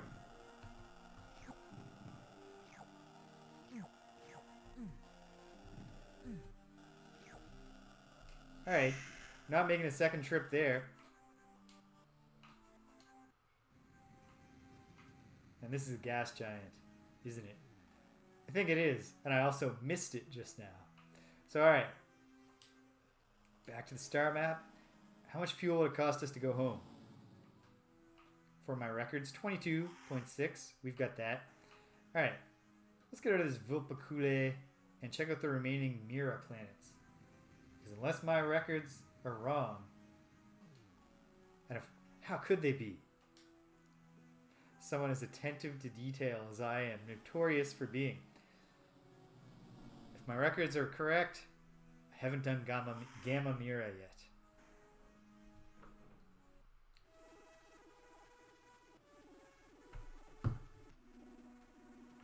To get out of the Vulpecule Nebula for the moment. Frankly, these ores are bad news. Are they bad news because they are part of the Ur-Quan hierarchy? Do we miscommunicate with them? Or were they hostile from the start? It's a mystery. Perhaps at some point we'll get better translator technology. And we can see if things can be patched up. Or maybe we've just blown it. Okay. Tectonics are not good. And for the most part, nothing exciting down there. Sorry, Gamma Mira Planet 2. You don't have what it takes. You never did.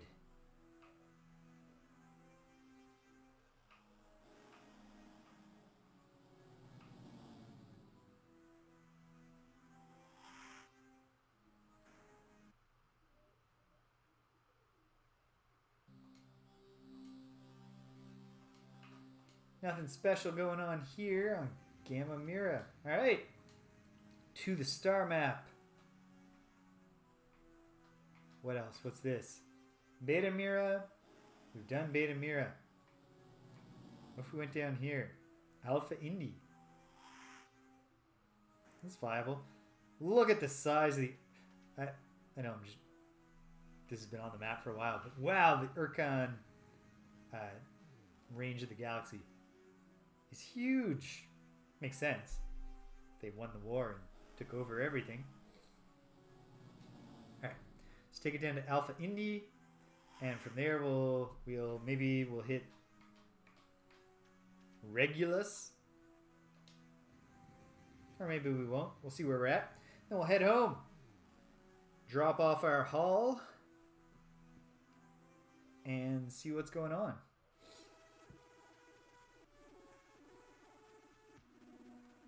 I'm going to put Gamma Mira in the search log.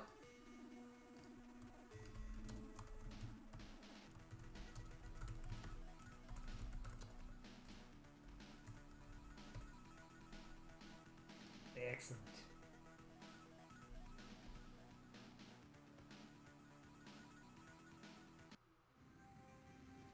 Oh dear. We found somebody. I don't think those ships look familiar. Or maybe they do. Let's find out.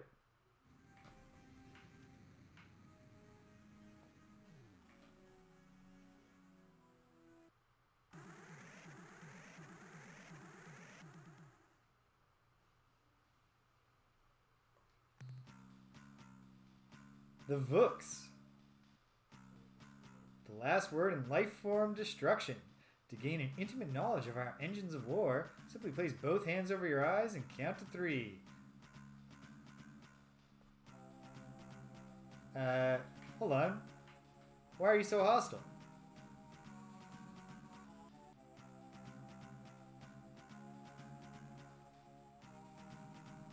No, I can see that I'm making you sick.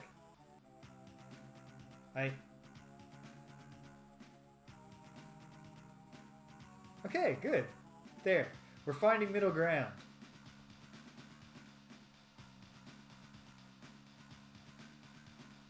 Ah, the Vux. Okay. How did you know I was nodding my head like this?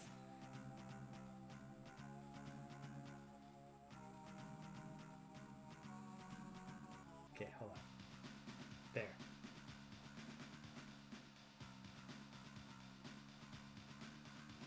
No, we wish to learn from you.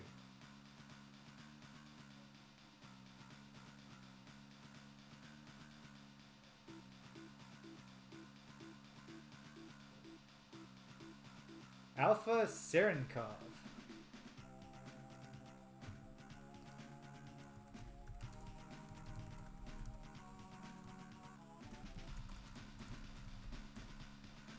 Okay. There's a Vuxian admiral who would be open to conversing with us, possibly. Okay. Is there another reason that you hate us, though? No.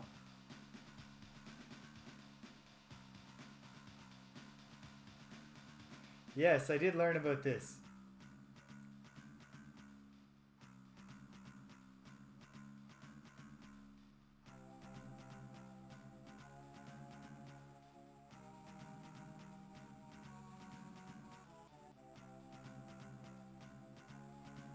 So for anyone not in the know, the first time that humans made contact with the Vux, very unfortunately, one of the humans commented on the fact that this thing is ugly. And the Vux overheard that, and they were infuriated. What if we apologize, though?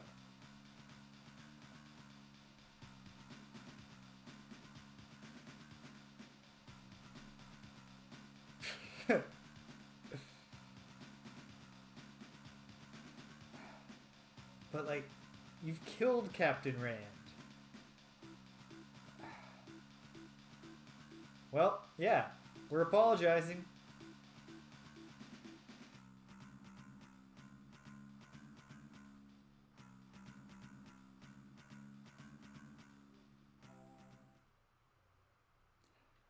Looks like we've had enough talk.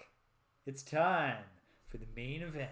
Alright, let's find out what these Vux are all about. There were a lot of them. This might not go well for the home team, but we put a save down.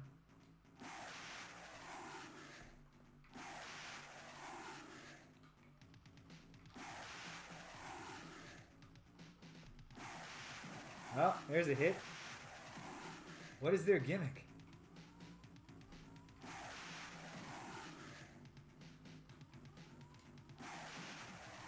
Is their gimmick just being easy to kill?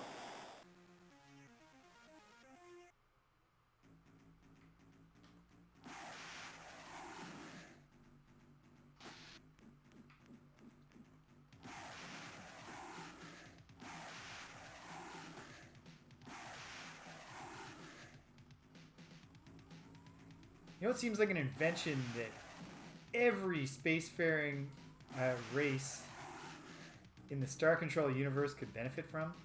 Reverse thrusters. Like, they do a lot of dogfighting in space.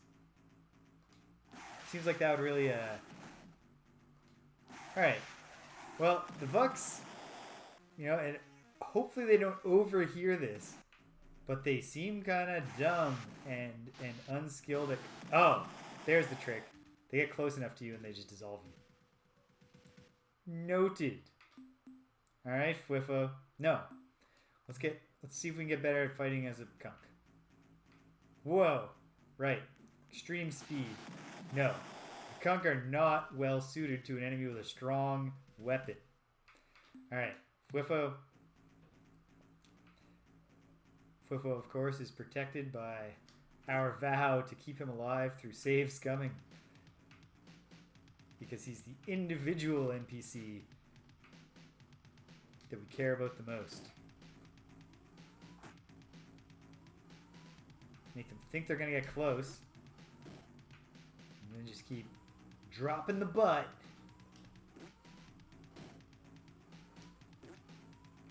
To be clear, this is not me being juvenile. British can vouch for me. It's legitimately called a butt missile that Fwifo shoots from his behind. Now the BUTT stands for something.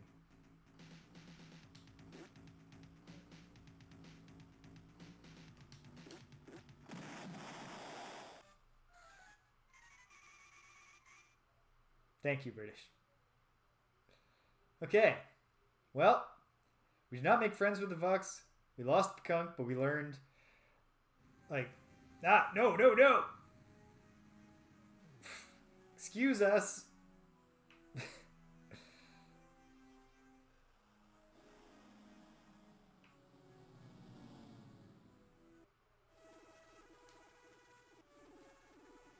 Well, we're about to get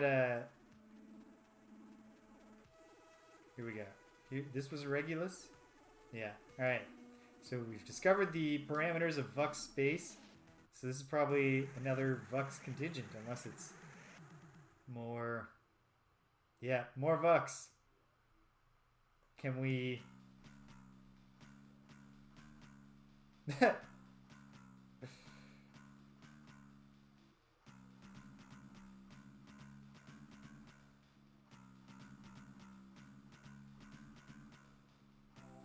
Yeah, but that is the B in the last T.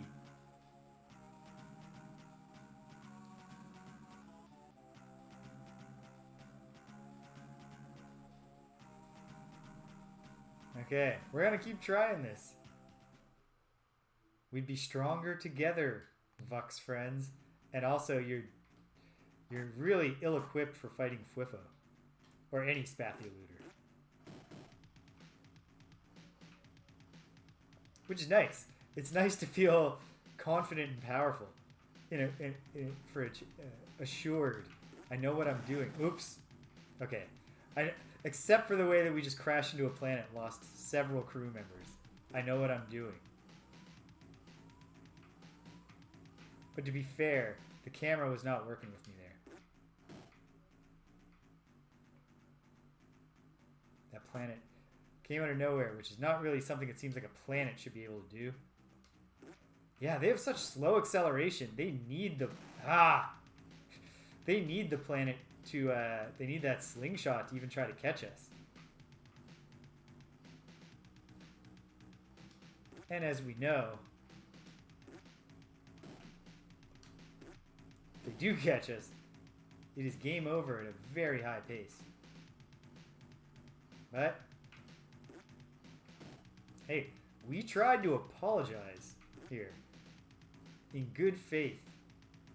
You fool, you're forcing me to kill you.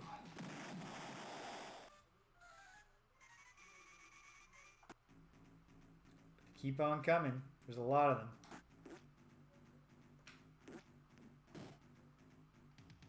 Little homing. Tiny little things the Vux can put out there.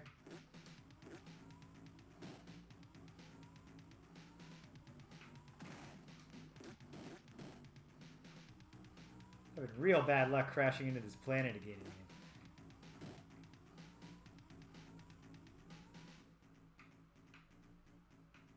That time, I was about to crash into the planet, but I sensed the gravity. Learning to play the game, and then I took my hand off the control to tap my forehead and distracted myself into hitting the planet again.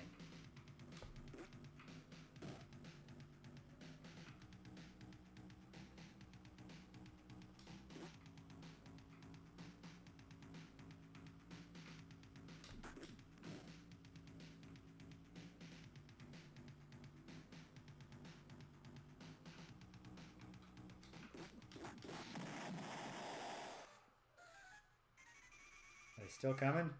Oh, Lord. That thing had a longer range than I thought it did.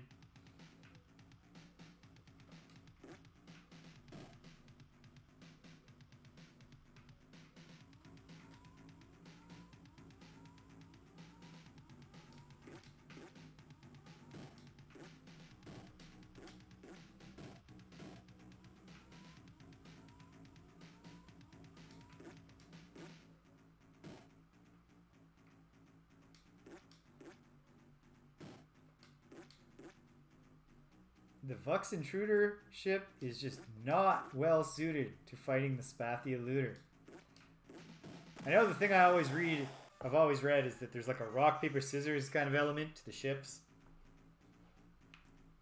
I think a Mega Man Robot Master's weapon might be a better way to put it. I know that people also call that a rock, paper, scissors system with the weaknesses, but I guess what I'm getting at here is that there's a lot of different choices. And just some of them cancel the other, as opposed to 3 choices with overlapping cancellations. It seems pretty obvious to me that the eluder is an intruder killer.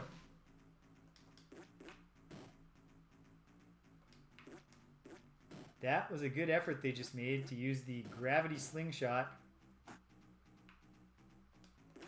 It's not going to save you. Fwifo is triumphant. Alright, have we survived? Oh my goodness, we have not survived.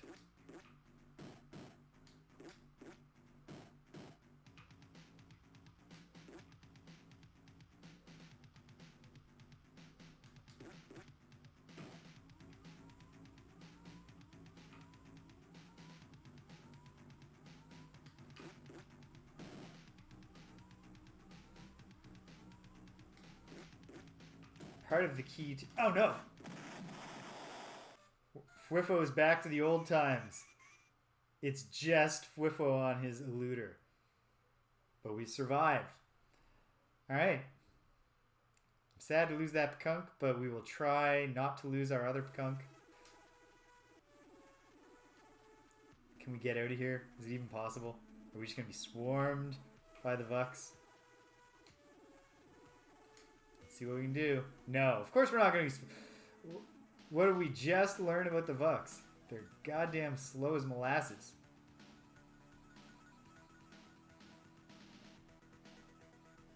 Yeah, eat our space dust, fools. We're out of here, baby.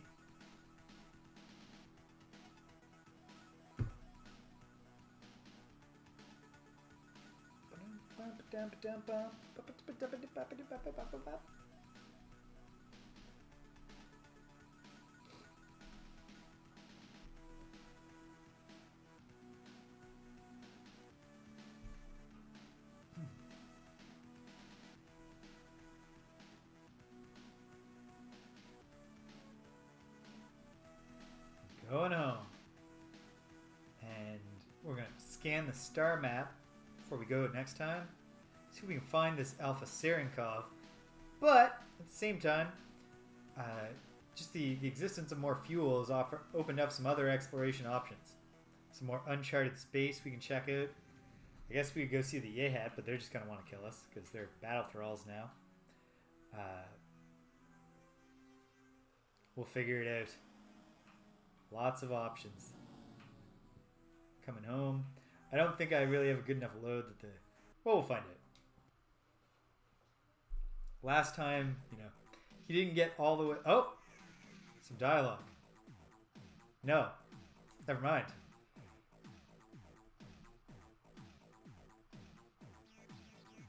Yeah, that was kind of a waste.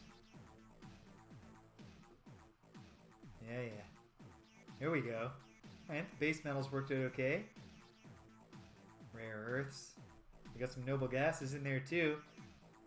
No, we don't. All the way up to the precious.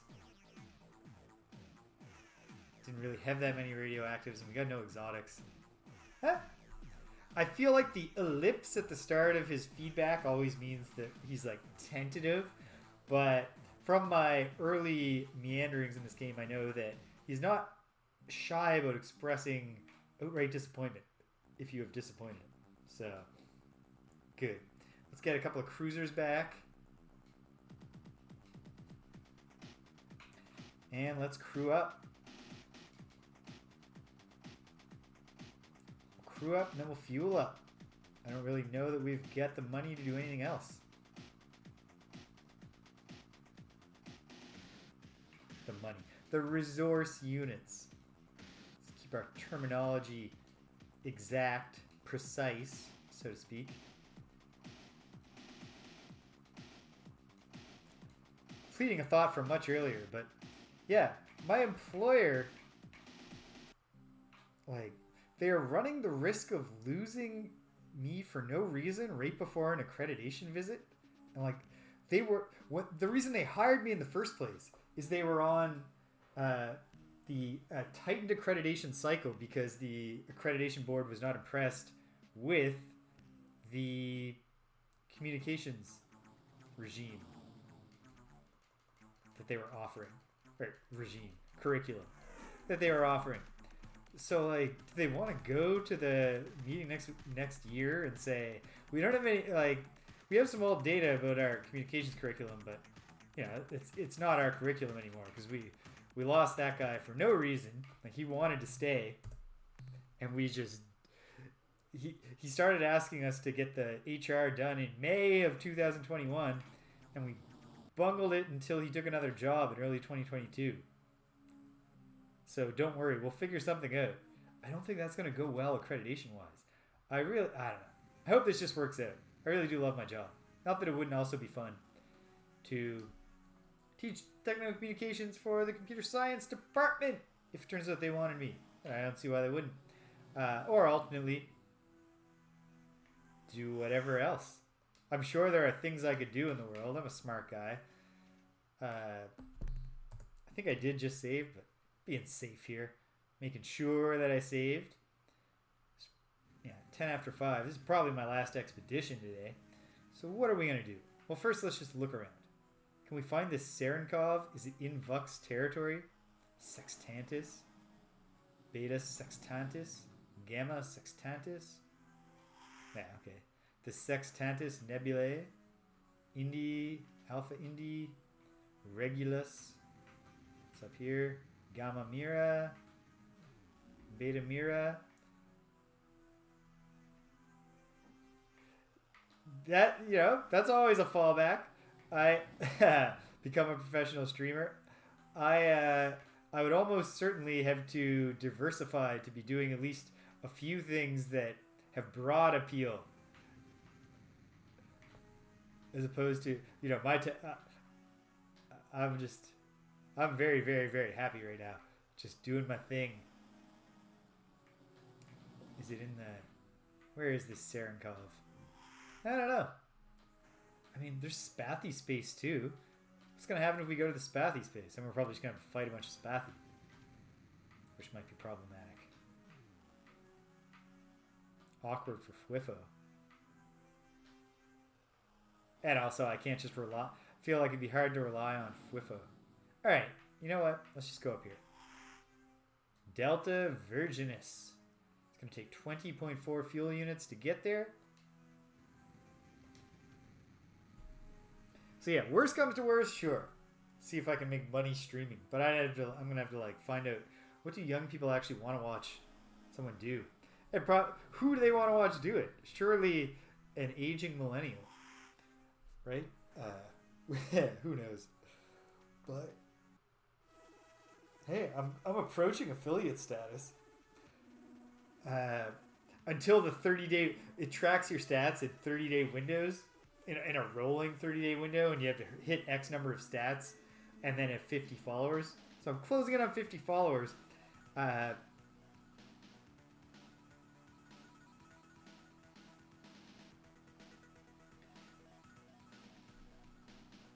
Yeah, that's something I maybe need to think about. I've used the retro one when I've played games that I couldn't find. Although, you know what? Like, yeah, that might be a thing to check out. Consider, do this next week under retro. See if that draws in anybody else. It's not like I'm disappointed. Like, hardly have a large audience, but I have a large enough audience now for affiliate status. At least I did. In the rolling window, I got up above the 3 average viewers and then dropped back down a bit. But I've had some well-attended streams. Nothing massive. I'm not an attractive young lady licking a microphone while doing yoga poses. Things that people really want to see.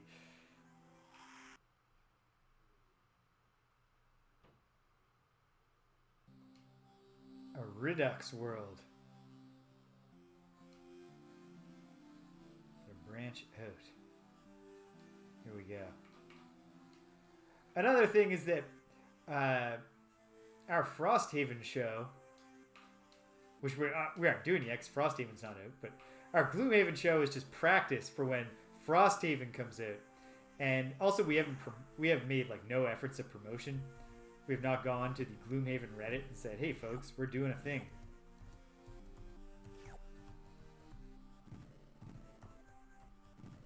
Well, it's a little disappointing. I didn't think that... I was pretty sure that these were just corrosives. I mean, at least if we head out full up on corrosives, it'll pay for the fuel it took to land here. But yeah, kind of figure that we can probably amass some viewership by promoting the Gloomhaven stream, and then especially when Frosthaven comes out, because that's going to be pretty popular when it drops. But yeah, I'm happy with how this has gone so far. Streaming is a lot of fun.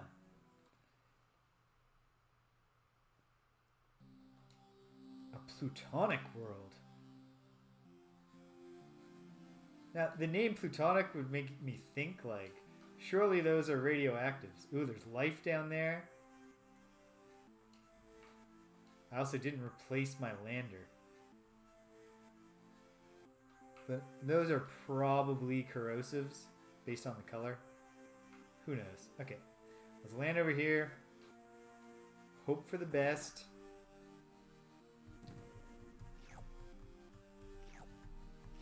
Francium.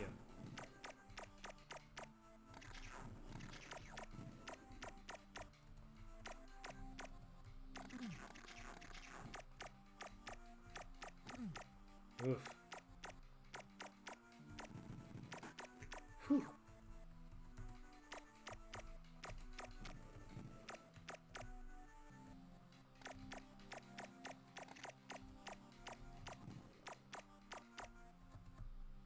Some of these things are... Oh no. Took a big hit there. Some boron. Alright. Got off the planet. Those were radioactives. Francium is a radioactive. But, yeah. Alright, well, Delta Virginis Planet 2, you were promising. I don't know that it worked out as well as we might have hoped, but it was promising for a while. Alright, very close to the sun.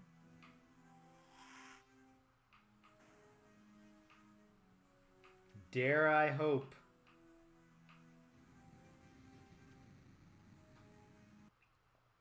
I'm interested to see when I start Ultima 6 up. If there is an audience, if there's anyone who would be like, ooh, an Ultima 6 stream, who didn't feel that way, Uria Worlds, Who needs them? Whenever you see the yellow, you're just like, come on, treasure planet.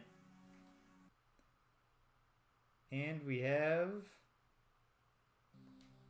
a Xenolithic world. Yeah. There's some precious down there, but it's not precious enough for the risk. We're not losing people for something that trivial. So let's find out. Let's work our way through the Virginis system here. Wait, this was what? Delta Virginis. Make our way in. Gamma Virginis. Chart a course. Ensign. Make it so.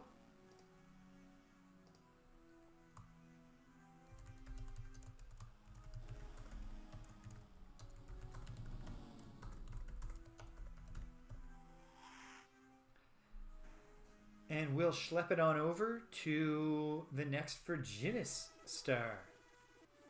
And I gotta kind of figure, because this seems like a packed galaxy. You know, what packed?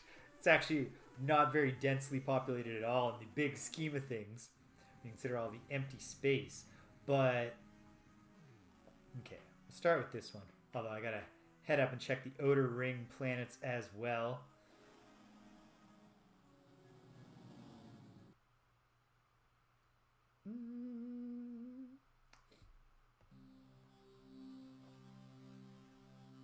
You know who's never tuned into one of my streams?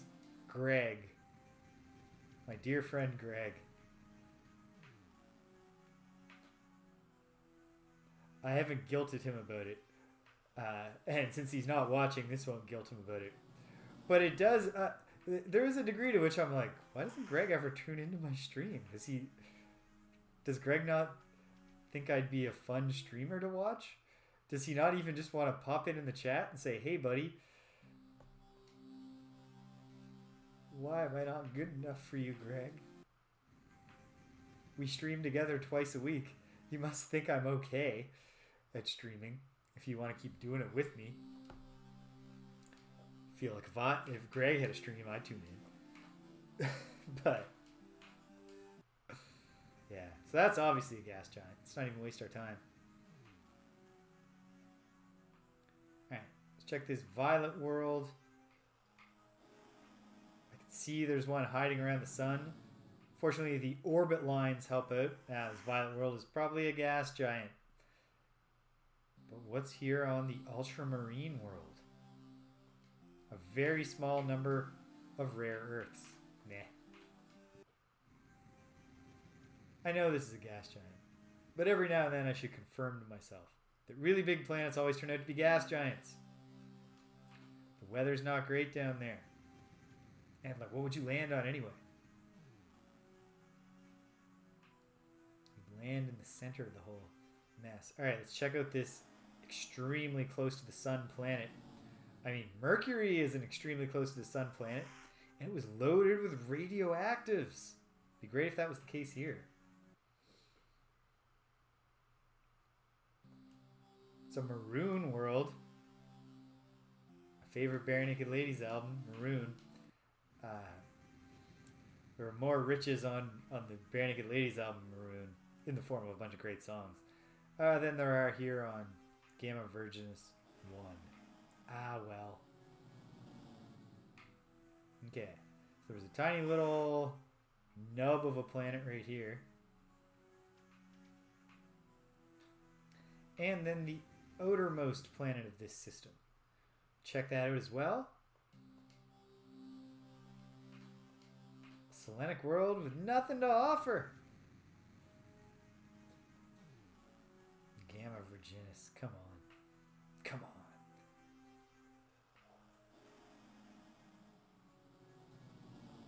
on. The returner is so much more maneuverable as I've gradually upgraded it.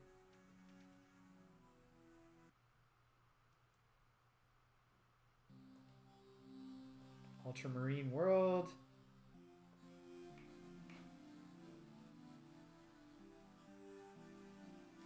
Okay, you know what? I just realized there's a way I can use this scanner to determine if these are mobile. Maybe. There's a possible way that I might, this is how I should put it, use the scanner to determine if the aliens are mobile. No. Okay. No, it turns out you wait a little bit, you scan again, the things don't change position. You haven't actually learned anything. But it was a good effort. Hey, nothing personal. Excuse me, nothing personal. So I shoot you and collect you as biological data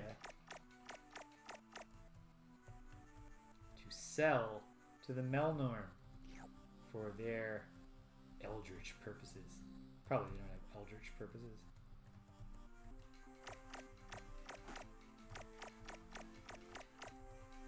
Tiny window does not make the hunting any easier.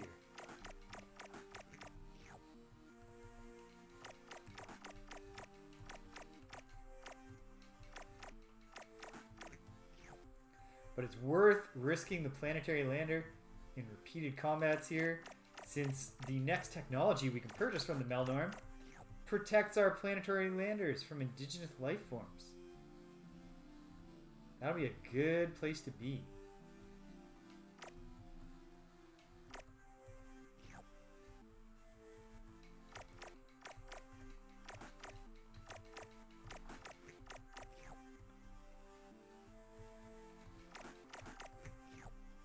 The safer we can make our people when we send them down on dangerous missions, the better.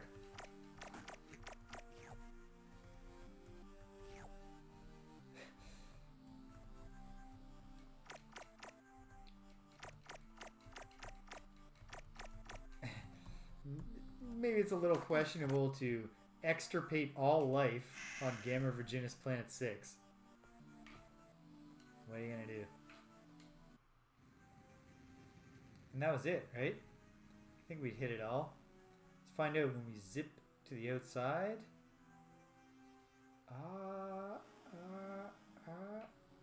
Is this a tiny little planet right here? No, that's a star. Okay, we're done with Gamma Virginis. We've got 82 fuel, which is more than enough to take us home. So, let's check out this beta version over here. The Chad Returner flying in to check out this beta version. Alright.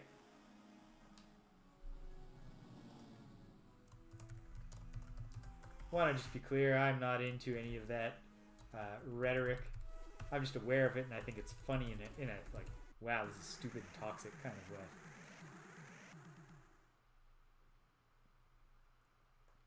Let's see if diplomacy works this time.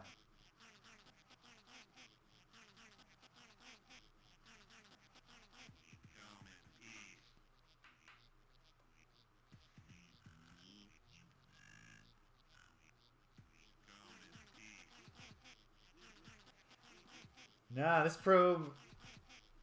Alright. Being hostile doesn't actually help. Oh! We have a new Captain Ender.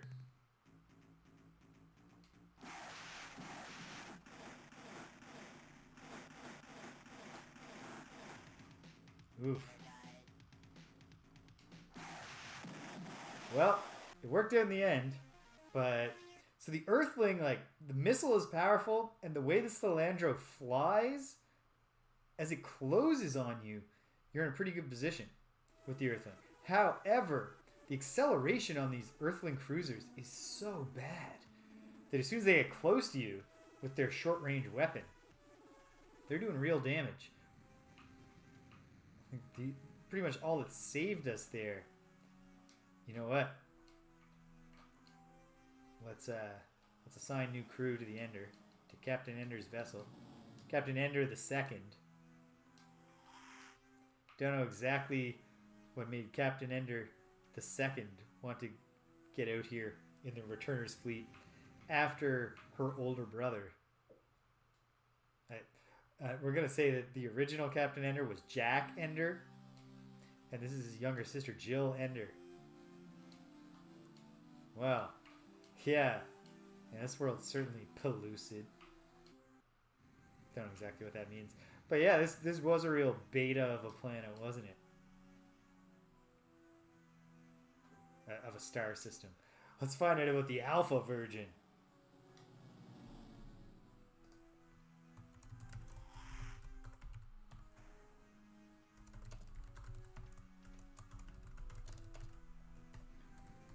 Okay.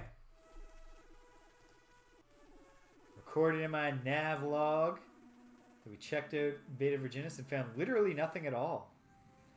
I've written nothing much a lot in that log. Okay. Yeah. Alpha Virginis has lots of possibilities. We got some moons here on planet 9.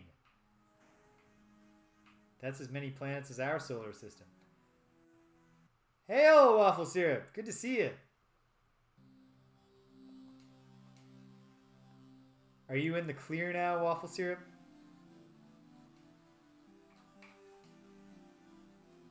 Alright. It's like there's nothing much down there. But let's go down. It's not going to take much fuel. We'll grab some... I think these are rare earths. Hope they're not commons. Calcium. Barium. Yeah, these are common. Oops. Alright, this was a waste. But... nobody dies. We can at least feel good about that. Congratulations for being through all this. Waffle Syrup, you were... because you're a very efficient member of the marking team. You did not encounter that Brightspace is all borked because they released an update now, like on Friday, they released an update that is exclusively an update to the assignment Dropbox folders, and it borked all the recent ones so that they can't be opened. And as the update like works its way through, it's given back group ones, but I still can't access the final papers for my third year class anymore, which is problematic.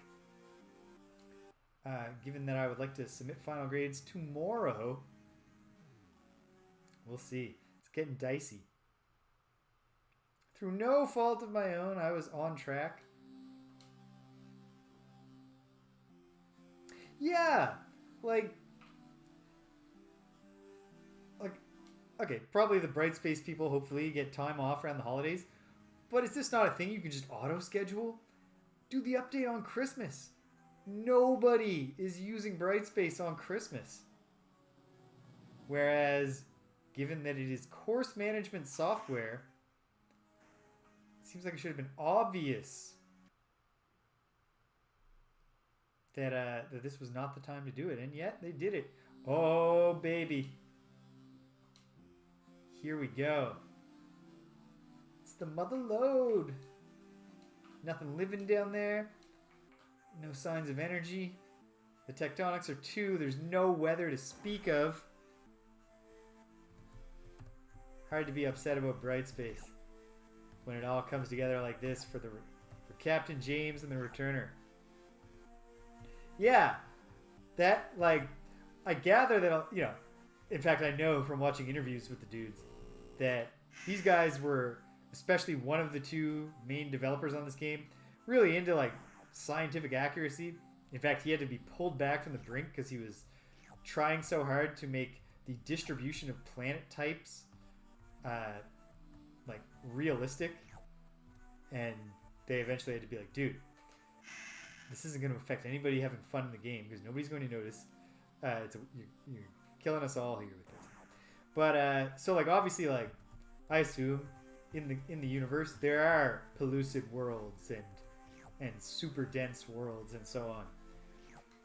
I would bet that there probably aren't treasure planets. If there are, I certainly hope that Elon Musk doesn't get to them first. The man is rich enough. Well, I mean, far too rich.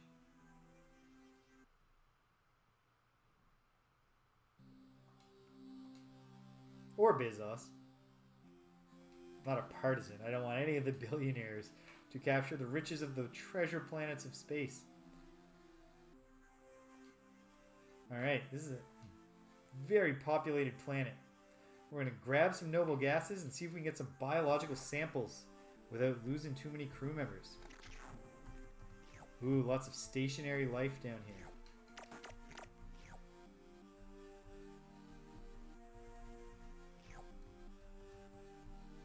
Oh, maybe not lots. It's tough to say. Little cobalt.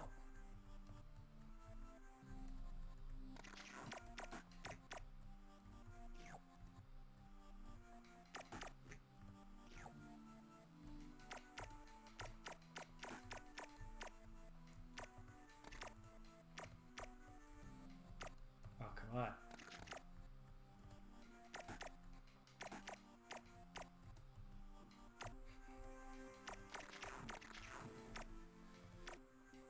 Patience is the hunter's greatest weapon. Yeah, we're gonna fill up on biosamples unless we start getting struck by lightning here.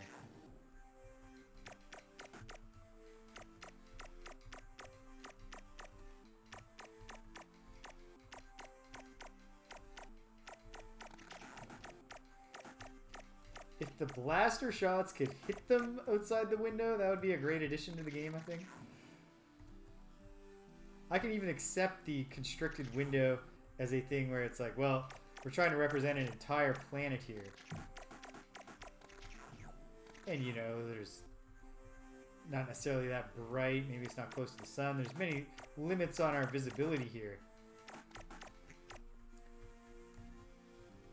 But what's the explanation for why bullets just end at the terminus of our little view window here? Explain that one to me, game developers. Where's your science now?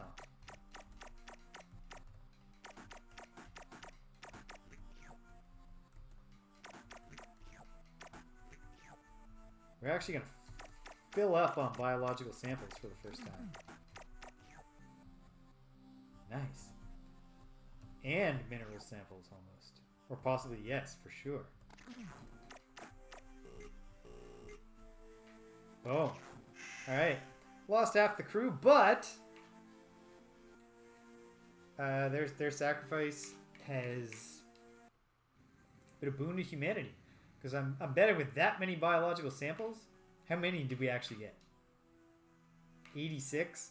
That should convert to enough credits, because the next technological upgrade that the Melnorm are selling is an upgrade to our planetary landers to give them better defenses against, not against the weather, but against biological life. Indigenous life forms. Yeah, exactly. I mean, and also with the minerals, we can hire replacement crew members. So, yeah. You know, it's heavy is the head that wears the captain's hat. Because, like, it's not a great feeling to send people to their deaths. But you can't make a galactic federation without breaking a few families. In tiny little pieces. Well, these turned out to be corrosives. But this is like a zero risk mission. So, even though it's no great value, we can jettison it later if we start finding more treasure planets. I see one other yellow planet. Folks, we're going to take a tiny intermission. Just got to run to the washroom here. Be right back.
And we're back at it.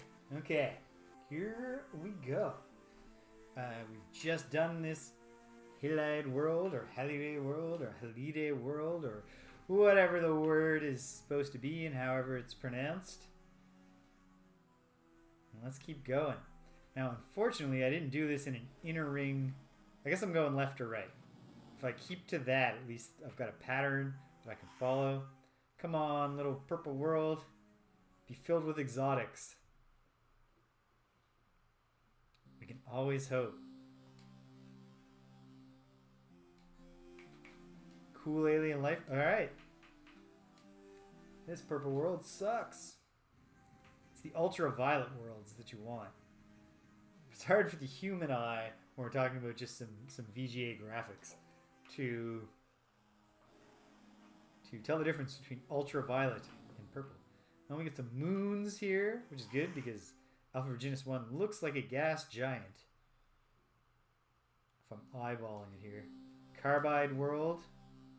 Just some common trash. Forget it. Who needs you? Oh. A gas giant. Confirmed. What about this moon? Oh no! We've missed the moon. But now we've made it back. Alright. Here we go. It's an acid world, so probably... No, it's an acid world that doesn't even have corrosives. Not great. But you know what? This has been a profitable expedition, no matter what happens. And yeah, we got a little bit of time still to go. Okay, I'm going right to left. Also, looking for delayed gratification here, because that other yellow one could be another treasure planet, or it could be, you know, a lanthanite world. A noble world. But not really that many noble gases, so not worth the fuel to land. Thank you, Planet 3. Enjoy your nobility. We shan't be tampering. Alright. Let's find out. Treasure.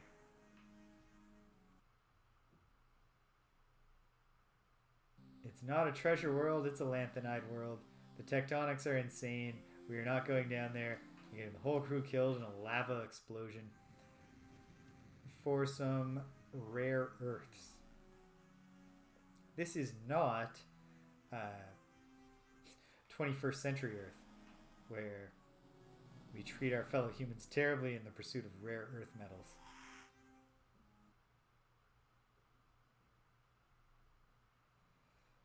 Yeah. I'm not 100% sure on the science about the behind the distribution of treasure planets, but just in game logic, you would think, yeah, probably there aren't that going to be two. But then again, this is the Alpha Virgin solar system. You never know when an alpha is going to really go above and beyond with the treasure.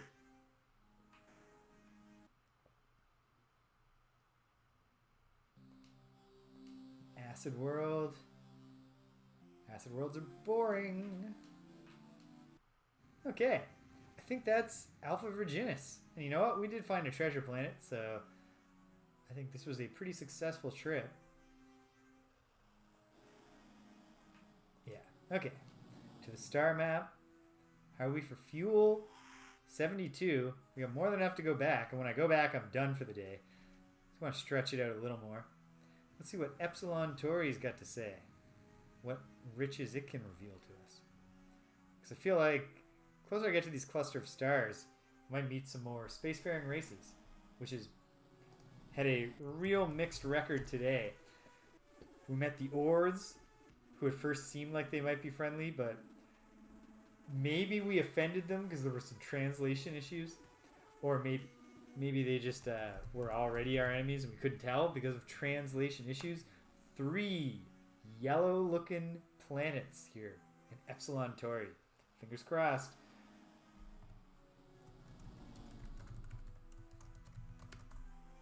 Okay. So yeah, the Ors, not great. We met the Vux, who are part of the Ur-Quan hierarchy. That didn't go well. I dabbled in Ur-Quan space, in Ilwrath space. Ha! Yes. Successful fuel management here. Very nice. You love to see it. Okay. Put no scan. These might be radioactives on this metal world. Let's check it out. One day I will be able to just successfully... Yeah, uranium. Heck yes. Some copper. Just cluttering up the cargo hold. And stopping us from getting this last... Oh well. We're not making a second landing just for one little dot of radioactives. But hey, that was a promising... That was a rewarding moon here on Epsilon Tauri Planet 8.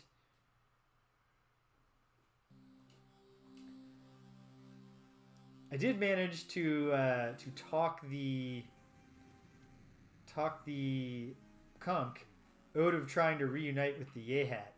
Since the Yehat are now part of the Ur-Quan hierarchy, they would have killed their sibling aliens. But I convinced them not to go with some woo-woo bullshit about bad moons, and that was nice. Still haven't met the... There's a... I guess I have some coordinates for them, but I haven't met the... There's a consortium of 3 different alien races who all kind of act as one unit. I haven't met any of them yet. So there's one thing we know is out there that we haven't tracked down. I would love to have more information about the Shafixti, because I found where the one surviving Shafixti fighter is in Delta Gorno, but his systems are so bad that he thinks just because we're a large ship that we're Ur-Quan and he wants to fight, and then we have to make the Shafixti extinct, which is not how we wanted to go. We want to welcome the Shafixti back to the fold. A magma world. Tectonics are not good on a magma world. There's a reason all that magma is erupting out of the planetary crust. Come on, Epsilon Tauri, show me something.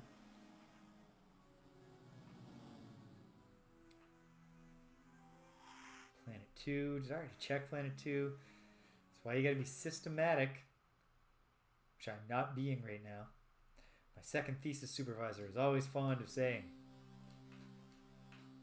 whenever he talks about anything, he's like, you know, James, I've thought about it, and there's no other choice. We've got to be systematic. It's like, Bertram, did you really need to think that one out again? You weren't already confident that the best approach was going to be systematic? Your extremely successful career where you've been systematic about everything you've ever done did not just give you the advance notice that was going to be the way to go. Infrared world. Nothing going on.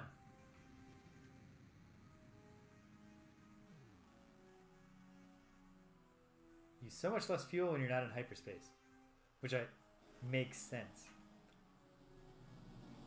I'm certainly not critiquing that.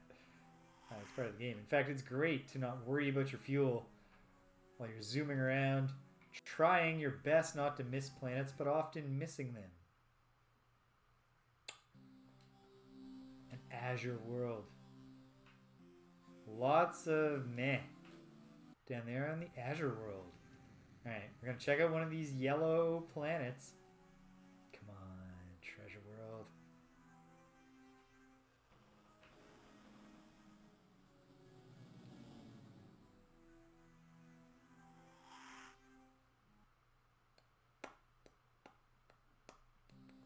Nope, it's in Uria world.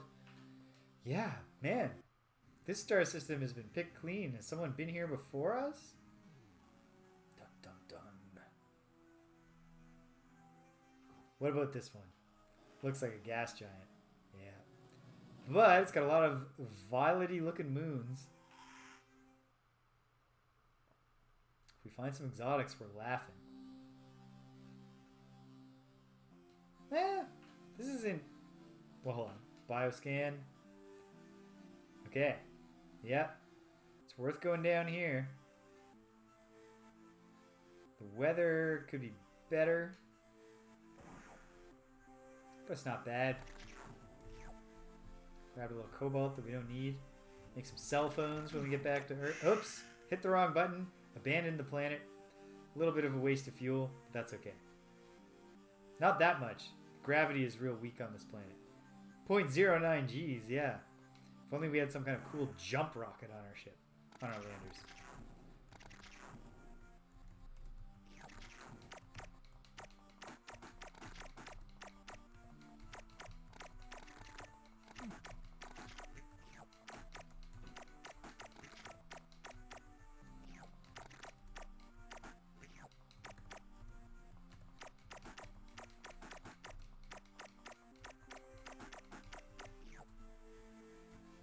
Okay. The hunt is going well. We got some noble gases and some rare earths. Nice stationary one down here.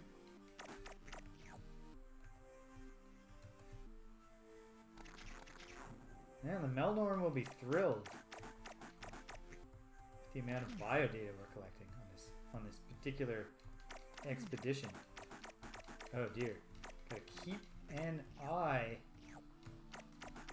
on the crew. We have lost some folks. But they died so we can make the galaxy free again.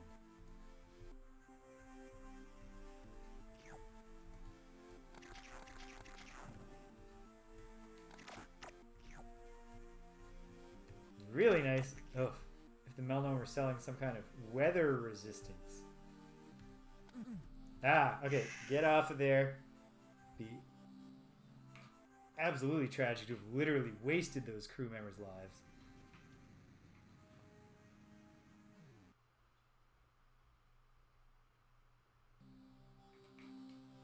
What's the cargo situation? We are filling up.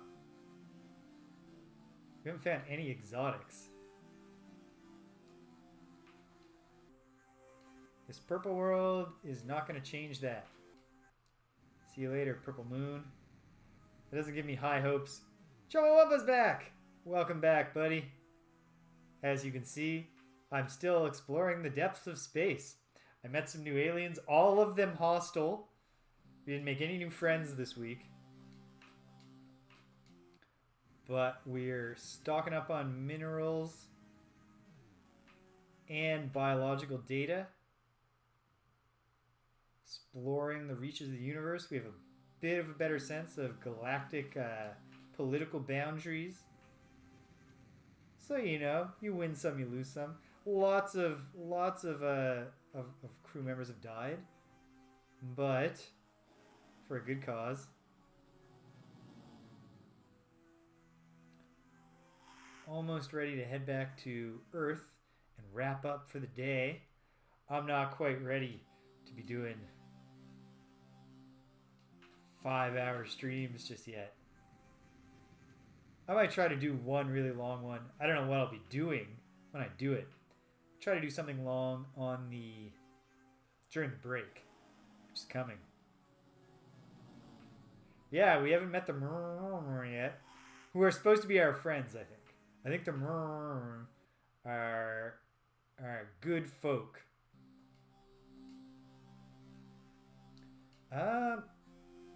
Is it worth going down for the tiny amount of radioactives on this planet? I mean, in the sense that, like, we're about to go back, so we might as well get some more. Sure. Little iodine here on this iodine world.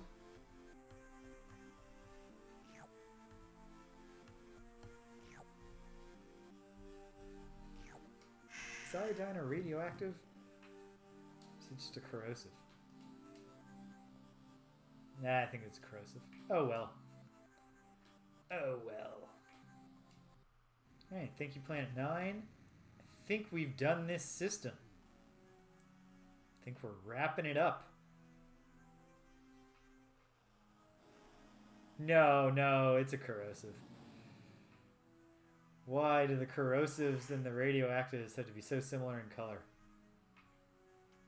Okay, well, Epsilon Tori, thank you for at least being fairly interesting. If we chart a course Yeah, that's the thing. I know what iodine is. Why did I even have to think out loud about if it was if it was radioactive? I was thinking too much. I was thinking in the game and not in life. Wait, what was this place called? Disengage autopilot to the star map.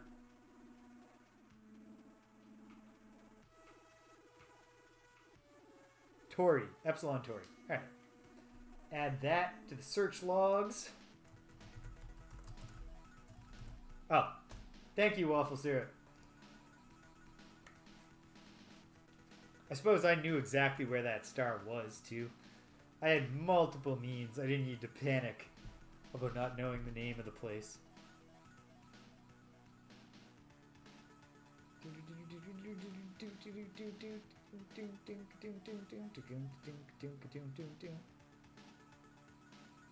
Wonder if the commander will have news. Let me know what's happening next weekend. I probably won't be streaming this next Saturday, so I'll be taking 2 Saturdays off in a row. I don't know. I do love streaming, but I feel like between my family,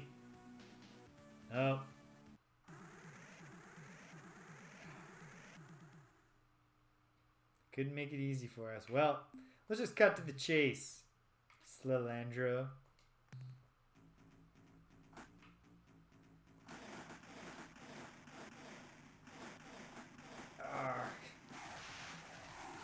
Thank goodness that their battery ran out before they destroyed us.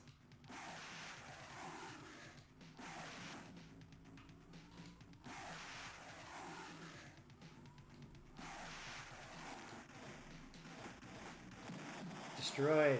Ugh. Alright, Fwifo, you're the cleanup crew.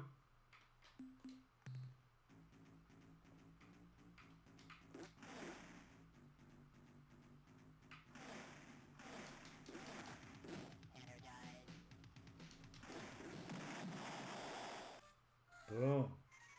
That's how we do it in the Spathy system.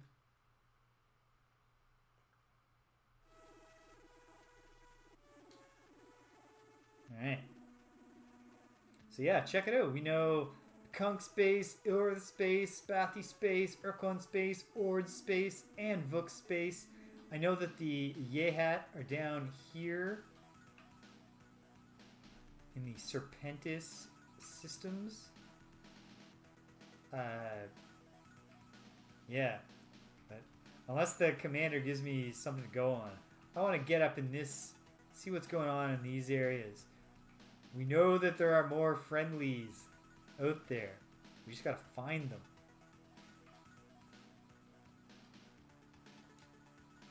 The Vuks over here are one-eyed tentacled aliens that joined the Ur-Quan hierarchy willingly because they hated humans so much, because when they made first contact with a human,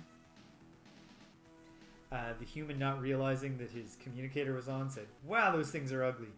And they were so offended that they have mortal hatred of all humans ever since. And in my interactions with the Vuks today, I can confirm that they have not let it go. I tried to apologize on behalf of humanity twice, and both times they were like, "It's not enough, man. Time to die."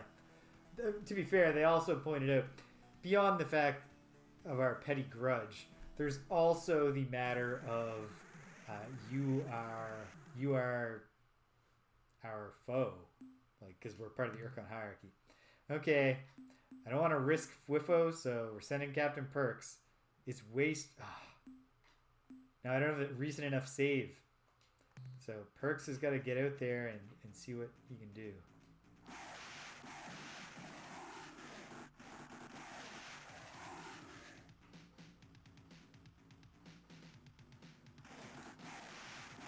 Ha! Victory. You know what's weird? In almost every way, this game is far more sophisticated than Star Control 1. Beyond like the fact that it's like an RPG with dialogue and a quest and an open galaxy to explore, and not just a tiny little one-on-one tactics game.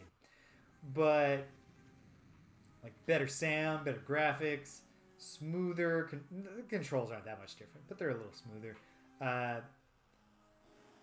And music, like all these different things. But Star Control 1 had little animations for the little crew portraits in the display during the battles. So that, like, you would see the human go like, yeah, when he won and stuff. It's a weird thing to be missing here. All right, we made it home. See what the Starbase Commander has to say. No news. Commander, I have minerals to offload.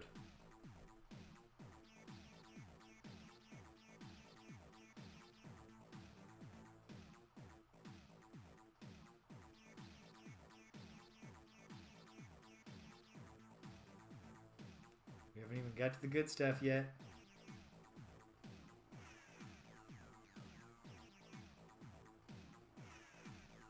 Alright, that was okay. Oh, they're animated not as a victory animation, but just in general. I would say I'll have to keep an eye out for that, but I should get a lot more confident. Well, waffle syrup, to be fair, it's not money, it's resource units, and the idea is just kind of, we bring them back all this stuff, and then they give us a resource unit number that represents what they can do for us based on the resources that we brought.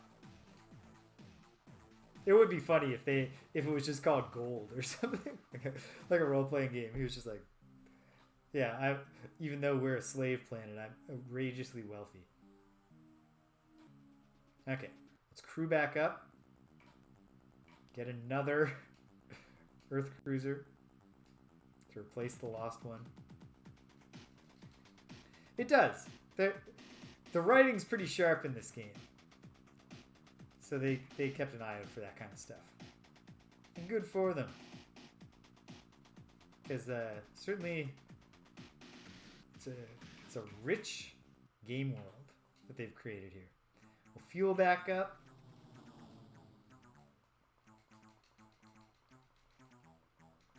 Really kind of seems like they could give you an option where you said fill her up, and then it said that will cost this many resource units.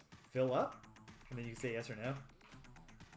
I could add more modules, but right now I think it's just about 6. Might have to cook supper, so I should wrap it up here. Not sure why the save would still be called making contact, since it's not really what we're doing. But alright, this was fruitful. No major developments, but we saved the Pkunk from their suicide family reunion mission. We met some new hostiles. And, maybe translation technology can be improved and give us another shot at speaking to the Urs. Or maybe we've just ruined it. Or maybe it was always hopeless. Maybe someday we'll learn how to apologize to the Vooks. We with our fuel module, and maybe we'll add another one next time, we can get further into the reaches of space. And that's going to really be helpful. And next time we'll pop out to Zeman, we'll get our planetary landers upgraded, so we hopefully don't lose so many crew into the indigenous life forms of the planets we check out. Things are going well. So, all right, this week is going to be a weird, I don't know. I might get a stream in on Tuesday or Wednesday, but probably not, because I'll probably get my final grades in and then have to Christmas shop. But on Thursday, yes, British, I really like that. Both in the big screen here, but then over here, you get your fleet is kind of hovering around you. It's all. This is a really good game, really great. In fact, I should say. It lived up to the hype, and I hyped myself up for this game for 20-something years, much like the Ultima series. If you choose your old games carefully, and if you had good taste for what to get hyped about for whatever reason back in the 90s, you can be not disappointed by things that you've waited literally decades to check out, which is cool. So yeah, Greg and I will be back on Thursday for Friendly Competition, the show that hardly anybody watches, but Waffle Syrup, you show up sometimes. And it's fun. So, and you know, I like Greg when he comes up. It's good to get Greg to come over. If you can turn your friendship interactions into work obligations, then you can get your friends to hang out with you more regularly, even as you get older and it gets harder to get people to commit to things. So we'll be back. Probably will not be doing Friday Night Forgotten Circles on Christmas Eve. Probably won't do another Star Control on Christmas Day, but who knows? If I can finagle it, I will. But I'll be back on Boxing Day for more Star Control, and then at some point between Boxing Day and New Year's, we're diving into Ultima 6. Get that one started. It won't be a weekday stream on the regular, but we can do it over in that liminal space between Christmas and New Year's. Dive in, become the Avatar again. By the new year, I'll figure out the logistics of how I'm going to do 2 Let's Plays at once. The sky is the limit. Alright, this was a lot of fun. Thanks to everybody who tuned in, whether you're still here or not. If you tuned in, you didn't say anything in the chat, but you're new and you had fun, hit the follow button, come on back. Do this a lot. Old games. Probably going to play some new games at some point, but I'm liking old games right now. There's lots going on here at 58 Dream Street. If you like Gloomhaven, we do that sometimes, me and my friends. Not the video game version of Gloomhaven on Steam, but the actual board game. Yeah, cool. Well, I mean, this is it. I'm done for the week. So keep coming back, folks, because having a lot of fun with this. It's a lot more fun because of you folks hanging out. Even if you're just hanging out silently, just knowing you were there, just looking at those stats at the end, seeing a nice average viewers. Feels good. So that's it. That's all I got for you. So until the celestial bodies align again, take care of yourselves and be kind to everyone you meet.